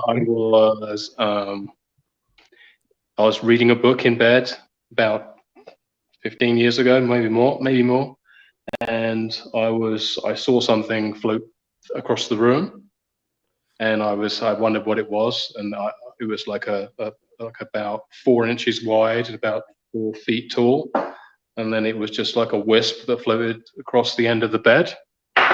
Wow. And I saw it move a bit. It looked a lot like how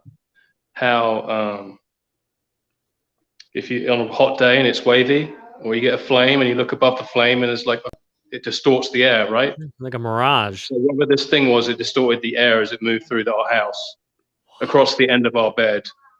And I saw it and the cat saw it, and I said to my girlfriend who was in bed with me, we were both reading books, right?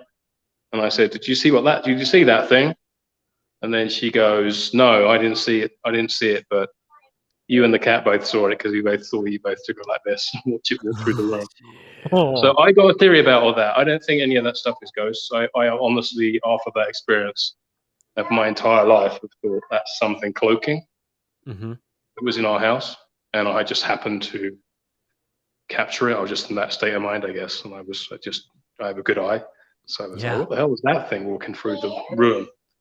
And then the second time, I was driving a car from Las Vegas to from Pahrump to Las Vegas from California, and as I drove the vehicle, I looked up in the sky and I saw a very, very bright star, and it came down from its position in the sky, and then hovered over our car in front of us for a couple of minutes, and then it flew off behind an airplane, followed it, and then disappeared over the mountains.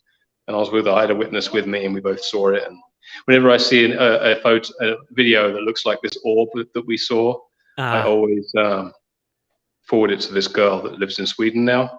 Yeah. And I always say to her, remember that thing we saw? They were just like this thing. What was that? Wow. But when I saw that thing, I was so glad because I'd always researched all this. I spent like hours and hours and hours looking up UFO videos, and I don't think I'd seen one till then. So for me to actually see one with my own eyes and witness it with somebody else with me, it was the most freaking exciting thing I've ever seen in my entire life. And at the same time, it was the most relieving thing because I was like, oh, there you go. I'm not just looking at this on some YouTube video that I've spent hours and hours looking at, and maybe wasting my time, right? Yeah. And then I look at it, I'm like, holy shit, there it is. I actually saw it with my eyes. So it was relieved to actually see them. So yes, I've seen them, and that was close. I mean, that was 100 feet away from us. Yeah. The size of your thumb in the sky. It was that low. Wow. So imagine the orbs that you see in Hoodoo Tall. Imagine one of those coming right down. Dude, yeah. So the thing that flew over my house was this orange, like, contained light type thing. It was kind of the same thing, dude. It was like, hold your hand up in the sky, like, it's like the size of your thumbnail, or like put a pencil up there, and it's almost the size like the eraser. It's like, it's weird, right? Because it's like either really high and it's massive, or it's really low and not like as big as you think it is. It's such a weird perspective. And if it's really high and massive, it's mind-boggling to think how massive that thing is. Because like when we see them up there, we know how big an airplane is in the sky, and you see something up there 6-7 times bigger than an airplane.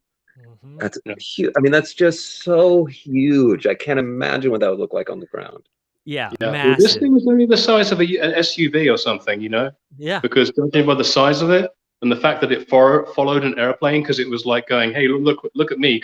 It compared itself to the plane for us. It put on a little show. It was like, "Look what I can do." And it went up behind the plane. It's following the plane, and it can't have been much bigger than the tail of the aircraft. So it can't have been. It wasn't big at all. You know, like I say, it was the size of an SUV or something. That's cool, man. That's Love cool. it. I Yeah. like that that idea that, with the kind of the cloaked object, walking in front of you. Like it's like kind of just your basic human nature to be like, "Oh my god, that was a ghost," right? But then you think a little deeper and you're like, "Man, that wasn't a ghost." That could have been something walking around cloaked. And then you just think about the idea that, like, it was in your house, right?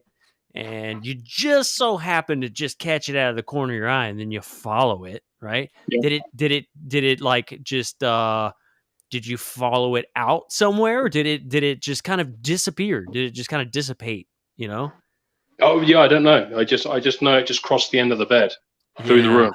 So it was walking through our room. And It's then that probably there, makes you it's probably think, there all the time. just in your everyday life, how much cloaked 4-foot things are walking around every day, and you're just not even paying attention. Not even Yeah. paying Did you attention. did you guys see the pantry ghost videos? The pantry, the There ones were a where, bunch of, but San Diego, like it's a new house. There were a bunch of videos. This guy posted to YouTube. They kind of stitched them together and made a little documentary about it. But the way it started was the guy just was starting to notice things around the house that didn't seem like it was the way he left it. And he would never have noticed these things, but he was doing like a mindfulness practice where he was trying extra to be mindful of the things around him. And so he would notice, like he started writing post-it notes. The light switch is off, 11:45 p.m. And the one thing that kept getting him was the pantry door kept opening. And oh my gosh, wait till you see what presents itself in the door of the pantry. This thing was what? opening his pantry door every night at 12:34. Every night at 12:34, that pantry door would open up. Nope. I don't Maybe he like was it. hungry. I mean, it was, Oh god, but I was you know, gonna. he Oh my never god. would have noticed. Oh yeah, no, the ghost. Then the creature was hiding in his daughter's bedroom. She thought it was her imaginary friend or this ghost thing, but he never would have noticed this thing in his pantry if it wasn't for the small observation that the pantry door was open and he had closed it the night before. So it's like Damien was saying, he had that quick observation of it there. Of course, he But has unfortunately, crawl Damien space. Damien wasn't in a Dude. position where he could do that every night. That thing was coming every night. But this guy was in a spot where it was in his house and it was happening every night at the same time and was able to get. So it's really, I think people like Damien who can spot a small detail like that are definitely good to have around on when you're hunting the unexplained because Yeah. noticing those little details play a big part in finding the puzzle pieces you need. Yeah. Uh, That oh, go for it, Ben. Sorry. Hoodoo. So was it you that was telling a story? This was at Jocelyn's house, Hmm. the Skywatch night. Was it you that was telling us about the cat, like the giant lion half? Have we already talked about that? Or A Lyran population, or you mean that I saw that, or have I heard of aliens like that? I think you had maybe mentioned you saw a footprint that looked like it came from like a massive cat, Yeah, something that might have been yeah. bigger than a lion or So something like that's the one that I earlier said, like a dinosaur must have made, because I didn't know how else to explain. But you're 100% right. When I first saw it, before Tom started saying that they saw dinosaurs out there, the first thing that came to my mind was a cat foot, because the track was round in general, but like 13 inches in diameter. But it had like a centralized pad and then toes on the top. Yeah. So it didn't look like a cat track, but it had that same type of feeling that, because it didn't have claws, so they were retracted claws. But then hearing that they see dinosaurs out there, I was like, okay, maybe a dinosaur could do, who knows? But it to me at first, it looked like there was some 15-foot, two-legged cat creature that weighed 1,000 pounds walking around the ranch. And it's just so strange when it's right in front of your face and you're just thinking to yourself, wait, what made this? This is right here. I'm not looking at it on a video. Like, hold on a second. There's nothing. I'm in the middle of nowhere. There aren't people on the ranch. You know where the Bradshaw Ranch is. There's nobody out there on accident walking through the front yard because they're lost. Like, it doesn't happen. I always. Oh, sorry, dude. I always think dude. I always think that like we're seeing these massive animals. You had told a story earlier about somebody seeing a pterodactyl. We're seeing the dog man. We're seeing large things that hominids, Bigfoot, whatever you want to call them. Right? We're seeing these things, and it's interesting because before like one of the largest cataclysmic events to happen on Earth, the United States, North America, was home to the largest land animals on the planet, like bigger than animals in Africa currently today. Like we were home to the largest animal megafauna. Yeah, and it's really interesting. Like when you go in some of these certain places that are like really highly energetic or have this electrical field. It's I always think, is it possible that maybe we are seeing like a little slip in like dimension or time to where we're catching, especially with the dinosaur stuff. Like, because you don't hear that reported very much.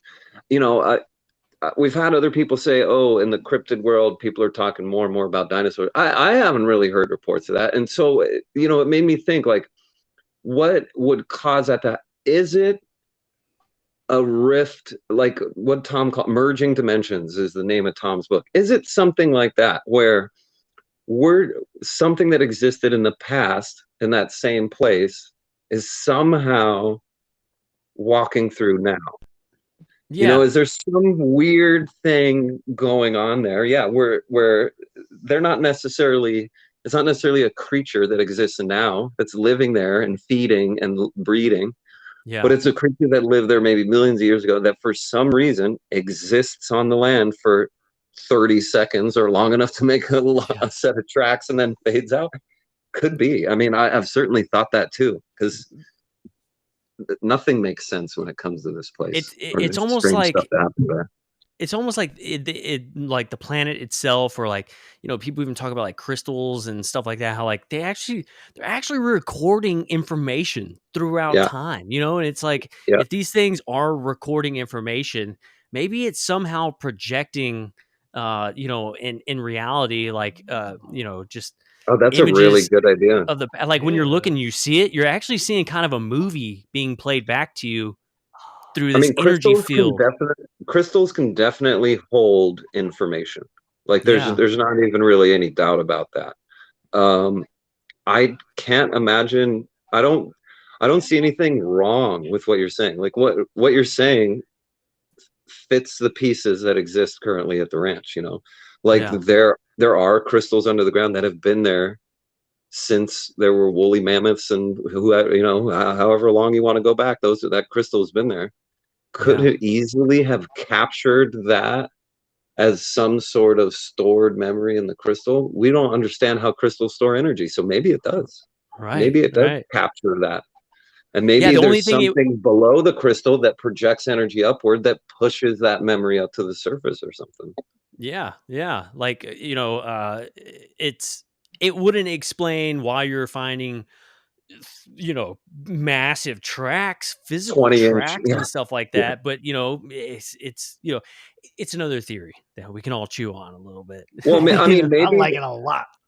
Maybe the memory those crystals hold do actually have some sort of matter to them when they manifest, because what's the difference between light and matter, if it's being observed, is the only thing, right? You know, the double slit experiment where electrons only exist as a wave when they're not being observed. So maybe the phenomenon on the ranch has something to do with that, when it's only manifesting as real when it's being seen by someone, because that's what changes an electron from energy to matter.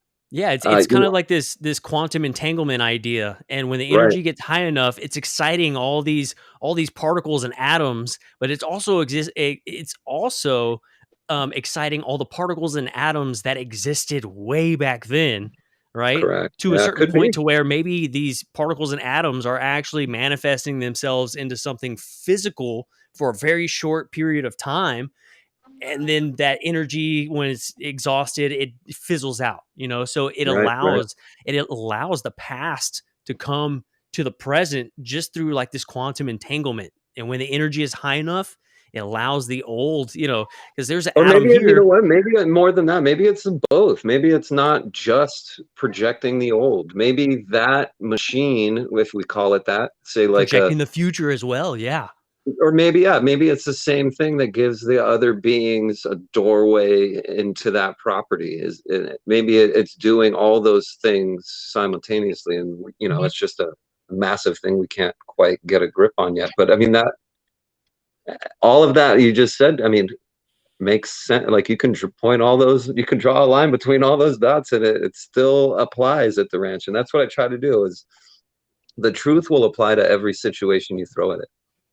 And so, the very truth is going to be very basic, because it's going to be simplified down really far. So any theories or stuff, when I just try to throw experiences or things that I know have happened to it. Does it explain it? Can that hold water during all this? And that's kind of just the logical approach I take to it, I guess. But yeah, like all that stuff you said, we don't know how those crystals are able to store and distribute So we the have a things they comment. capture.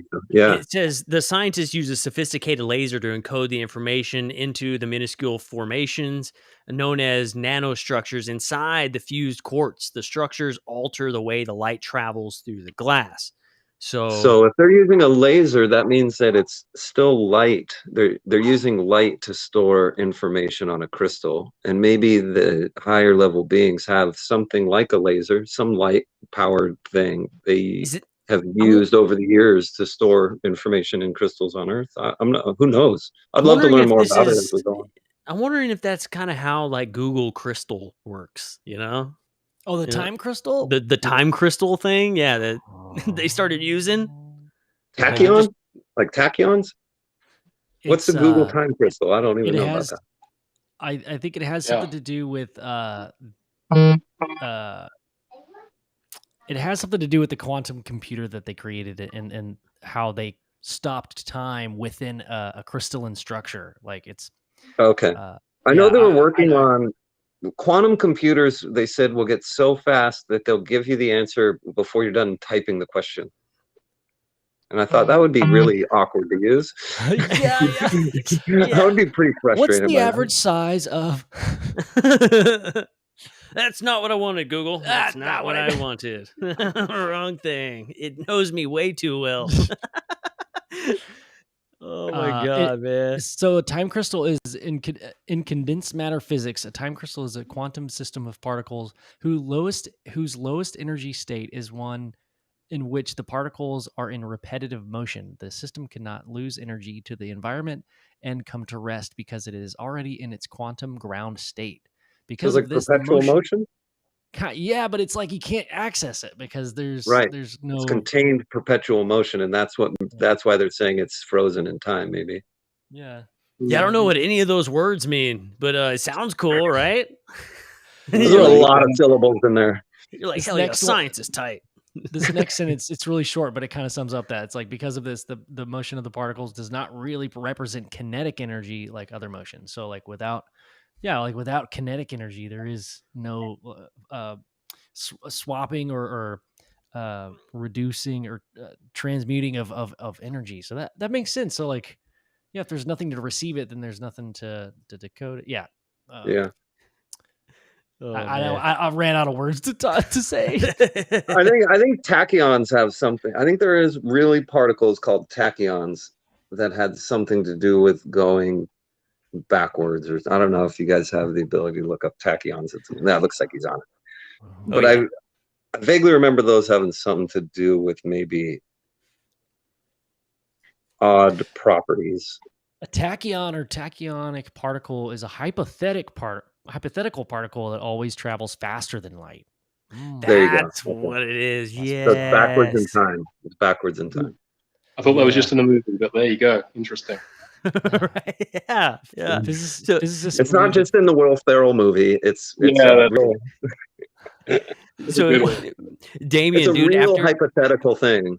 Yeah. After doing this project, man, do you see this stuff maybe becoming a little more like, I don't really know you personally, so this may be like a big thing in your life. You know, this may be something that you focus on all the time. But if not, do you feel like this project kind of is like sparked any more like curiosity or inspiration to like just keep digging deeper and deeper? Do you feel like you have the bug a little bit, or is it just kind of like it's a cool project? Well, I'm interested in the subject anyway, so yeah, I think it's a great project. I enjoy it, and I enjoy what we're finding, and I think we're going to make more. Hoodoo Tall, we're making more, right? I think that's what I wanted to film hear. It all. Just film it all, man. And I was telling them, I hope to have you out as every trip I can, so that when something does happen, we can get the cameras out. It's going to happen whenever they let it happen. It's not up to us. So we just need to be there as much as we can. Yeah. Like I was saying to some scientists, it seems to like us, whatever's happening there. So I think we're going to go back and make some more. There's other projects I'm doing too, but I really like this one. It's definitely a passion project. The Hoodoo Tall's awesome. We have a good time camping out and making fires every night at the campsite, and UFO spotting, and going out and showing me these tracks and petroglyphs. I mean, it's just awesome. So yeah, there's going to be more. I love it. There's petroglyphs out there of a saber-toothed cat, which is obviously predates any of the tribes that drew petroglyphs out there. There's tribes that drew petroglyphs in that area that look a particular way, but then there's ones that are 10,000 plus years older, and 50 feet away from the saber-toothed cat that I just showed Damien is an actual carving of a Bigfoot creature. Yeah. So these things have been in the Sedona area, which nobody would guess a big monkey's in Sedona area, but that's it there. Yeah. So that's it. That's the saber-toothed cat. Yeah. So this creature, the first footprint I found of it was in this same spot where the petroglyph drawings of it are. And there's more than one drawing. There's one drawing of it, and then there's another carving of its footprint in the ground. And so that means this creature has been walking through that one dry creek bed for over 10,000 years now. And that blows my mind. That a live track and handprint, it left its knuckle and its foot in where I found. And in that same place are carvings that old of the same phenomenon happening. Yeah, dude, that has to be what you saw, man.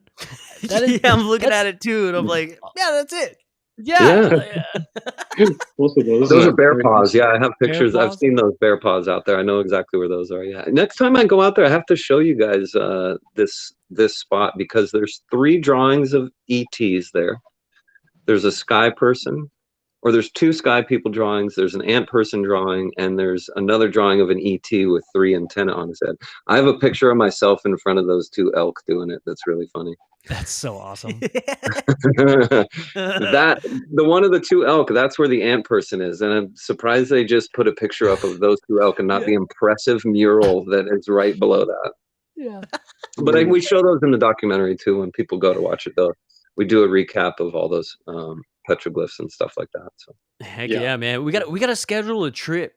Me and Ben meet up with you guys and just go out. We'll be back in the end of June. I'll message you the dates if you guys think you can swing out there in June. Heck yeah. Oh, it looks like Hoodoo Tall clip right there, huh? Yeah. Yeah. We were going Yeah. through it earlier and showing some of the photos and stuff. Yeah. Yeah. Yeah, some good stuff. Yeah, there's just really, really good stuff out in this documentary, man. Like I said, I thoroughly enjoyed watching this thing. It was so cool, and it was such a trip that like we were out there. Yeah, this we was were you literally met out like there. we were filming this the same time I met you guys. Like we just Yeah. didn't have the camera. Damien was coming out like the day after or 2 days after I met you guys at Jocelyn's house. Yeah, it's Correct. such a trip that we were like filming at the same time, like Yeah. in the same area. We just ended up meeting. Like it's kind of a trip. It's kind of a trip. But yeah, Synchronicity at its finest. I know. Right. I'm telling you, man. I'm telling you. But yeah, I mean, look how slow that object is moving, dude. That's so Right, slow. yeah. And when you look at the satellites through the goggles, I mean, they're kind of booking it. So the satellite technicians on the UFO tour have given us some great info, and one of them was that he was most blown away by the slow traveling ones that we saw, because every satellite you see is going to be going just about the same speed. And if it goes any slower, it'll fall. So this guy was really freaked out by the slow moving objects, he said, because we can't put things up there that move that slow. yeah. And so the real slow moving ones are really trippy, he said. Yeah. Yeah, dude. Oh, I There's- love it. Oh, that's dude, my yeah. snake armor. That's my There's the armor. I made armor, for the snake. yes. So awesome. So you I gotta only be in wear front, as much right? of it as I need to. Yeah, I just needed snake protection at this time, so I Heck didn't yeah. put the whole suit on. But Because it doesn't look like she's wearing any armor. no, I went first. You know, I keep my friends safe. You gotta guys go stand first. back. I'll go in harm's way and then let you know, give you the all clear. Heck yeah. When you go out with Hoodoo Tall, he says, if anything weird happens, run. I'm gonna save you all. Literally, he's like, That's a I'm gonna good go friend right there. confront it. Yeah. Yeah, I Hell told him, hey, if I look at you, like this is when he and I are going on the ranch by ourselves in the middle of the night, and I told him, like, hey, if I look at you and tell you to run, don't play any games. You run to the car. Like, don't say why. What? Like, no. If I tell you to run, that's because it's come time where it's going down now, and there's no time to talk, and you go. And he's like, what are you gonna do? I was like, I have a warhammer. I'm gonna get in the way of what's between you and it. You get to the car and peel out, and I'll meet you 100 yards down the road. Like, that's fine. I'll be fine. But you don't have anything, so you get. If I tell you to get, you get. Get I on don't think we'll see anything. I don't We think all we'll see need anything on the warhammers. ranch that would do that. No, I did find I used to carry like a Viking axe, but I wanted something that was a little more stabby. So I got this cool warhammer with a big spike on the end. Hell yeah! You should just bring a pole vaulting pole with a big ass needle on the end of it. Yeah, It's practically there. Yeah, practically there.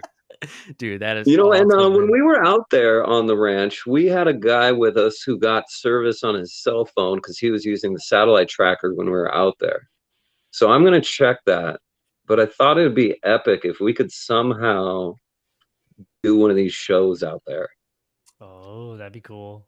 Wouldn't that be great? Like, yeah. I don't know if it's possible, but that would be so awesome to just go out there for a couple hours and just sit and talk like this. Yeah. But see what happens. It'd be awesome to run like the video from a night vision camera somehow into the computer so people can see what we're seeing. That'd be sick. That would be pretty awesome, man. That would be really. So we might have to try and think of a way to really do something crazy. I think that would be pretty wild. We'll have to see. When I'm out there, I'll check service and signal at least and see what it's like next time around. We'll just have to get a bunch of Ethernet cords and string them into town.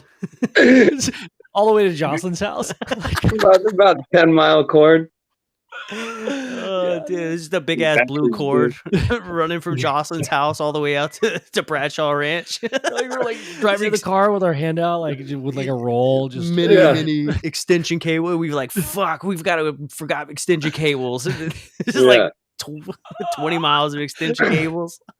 We gotta go back.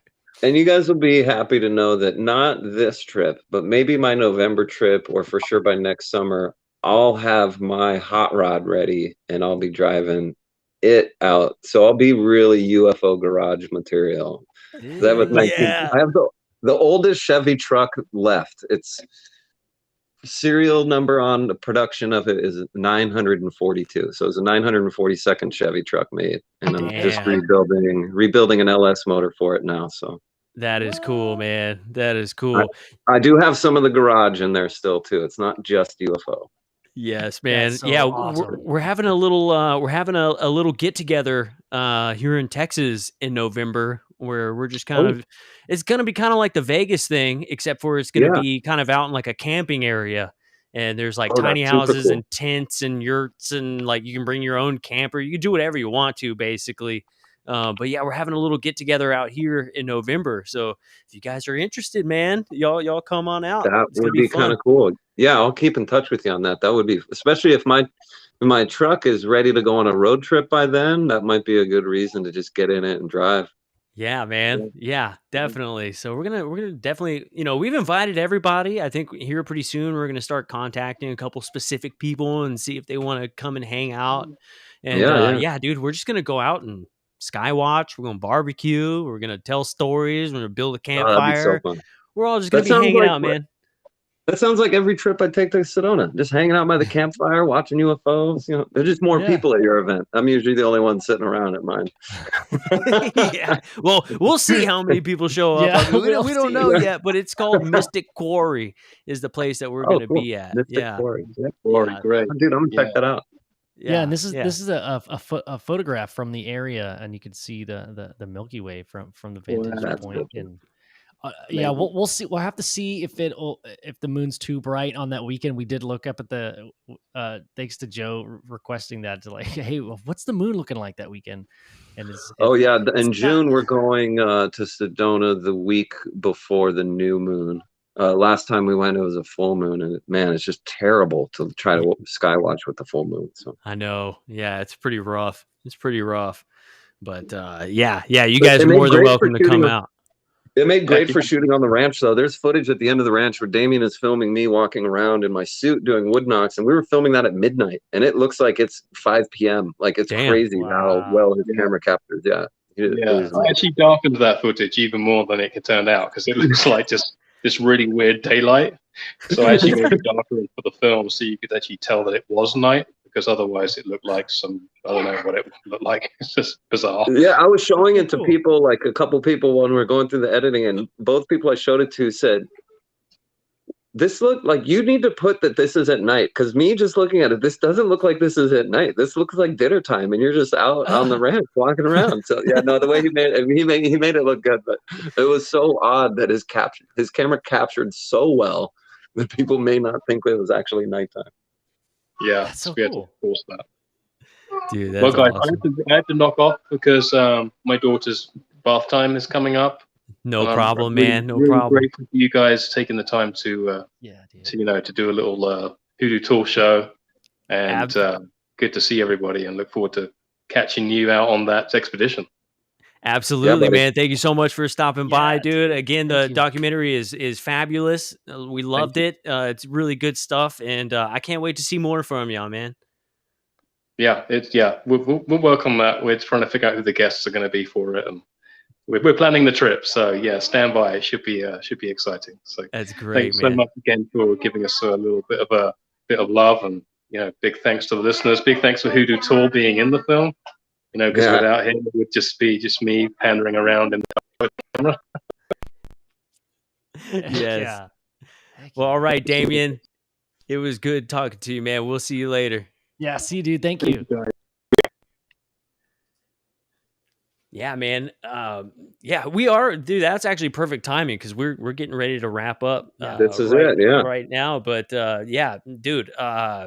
We could have done another 2 hours of this. So if anytime you guys want to go again, you let me know. Dude, And you're we always will, welcome. man. You're Yeah. always welcome on the garage, man, for sure, for sure. And I know that you don't have like anything specific, like websites or anything like that. But Instagram, I post a lot of what I find on my Instagram over the years, and that's kind of what led up to us just filming it. So I mean, they can go to my Instagram, which is a baby raven on Instagram, and I did grab the Hoodoo Tall Instagram account. So either one of those, I'll still need to post some more up on the Hoodoo Tall. But yeah, we don't really have like a definitive source of the stuff other than the documentary right now.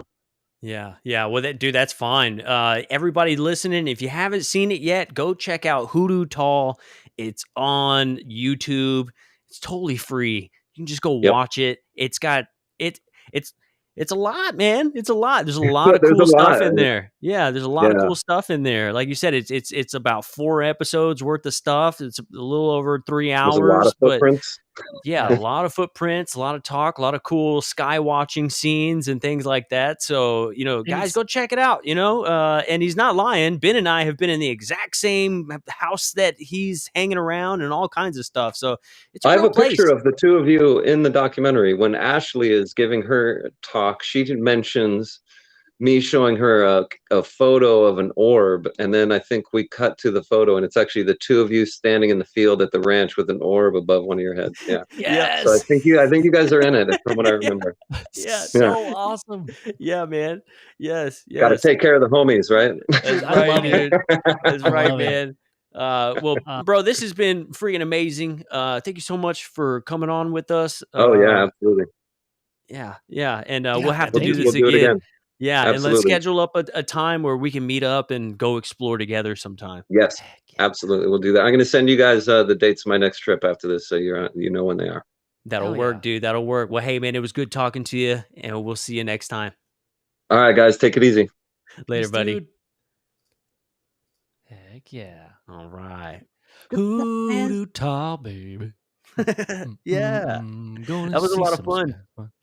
Yeah, dude, that was awesome, man. Dude, that creature that they caught on film, That was a trip, wasn't it it? gave me some chills, man. Dude. Yeah. And that goddamn pantry ghost, that shit Ooh, yeah, was I'm gonna creepy. watch that. I'm gonna watch Dude. it too, dude. All I wanted was a snack. I can't even go get a snack without being scared tonight. I'm hungry. No, dude. I know, man. But yeah, such cool dudes. Got to meet Damon in Vegas. Super cool dude. And when they said, yeah, we just finished this documentary, it just dropped today. I knew. It was like, well, you got to come on the show and talk about it, dude. Hell Over yeah. 100,000 views so far. That's That is really so good, awesome. man. I love it. That's a lot. That's a Dude, lot. that is so many views. That's awesome. I love that it just kind of, he was saying that they didn't promote it. They just kind of posted it and just kind of caught on. So, man, that's so Yeah. cool. So That makes you feel kind of good. yeah. You know? And also, like, I love the vibe of it. Like, a lot of shows or documentaries just kind of like they overdo it with like production of like music and like the pace is so damn fast. I like that it's got great vibes. Like, I'll be honest, I didn't watch like every second of it. I was just kind of like, I had it on and I was like working, like, oh, that's cool. And I would like back it up. But it just made me feel really calm and at peace. And like, it's good. It was good like you vibe. were on the journey with them the whole time. Yes. It wasn't like you were just watching something. It was like you were actually there hanging out with them. That's exactly what it was like. Yeah. Yeah. For sure. Yeah, definitely really cool, man. Definitely really cool. Super cool. Well, heck yeah, dude. It was It's another successful episode. It's right? been another successful. We've changed it. This has been another successful episode. with your, I mean, it's our show, dude. We can do whatever we want. We could change whatever, dude. At any time. So things happening next week, Monday on. So we're going. It is Monday. Yeah, we're going on the My Family Thinks I'm Crazy podcast. So you guys, if you probably already subscribe to them, that dude, I mean, he's got a huge show. He's awesome. If you haven't listened to the show, it's great. And yeah, we'll be on his show on Monday night, dude. It's gonna be fun. Heck How yeah. fun! And then what's happening? Something's happening Tuesday. We were supposed to do his show on a Tuesday. Oh, am I mixing it up? We have a show on Tuesday. Hold up. Or do we? Wait a minute.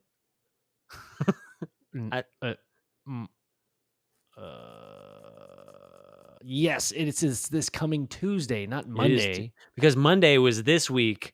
Yes, on Rebellious Ufology with Lynn show. and Jim. I have Lynn's show as the 16th in my calendar. Huh. So I'm glad we didn't miss it. Yeah, that's wrong. Okay. So yeah, next Tuesday, instead of doing our show, we're doing an my family thinks I'm crazy. That'd Heck be fun, yeah. dude. So y'all go and check us out on that one, and then we'll be back Thursday, right? Thursday with Eric Schlimmer. He's a experiencer psychologist. You might have seen him on Twitter. He's very active and posts awesome stuff. Look up Eric. It's ERIK. He's a good guy. I'm excited. I'm so stoked to talk to him. Yeah, I'm pretty stoked too. It's gonna be pretty awesome. Yeah, it's gonna be fun. Hell yeah, man. Well, I think it's time to go Mimi's for Hell yeah, fool. That's what's up. I'm hungry. I'm about to make some ramen, dude. ramen. Yeah. I'm gonna like soft boiled egg. Ooh. Well then, It's about to go down. dude, we better get out of here then. We gotta go. Hell yeah. We gotta go Well, hey Mimi's. everybody. This has been another episode of UFO Garage. We'll see y'all next time. See y'all next time. Peace. Goodbye.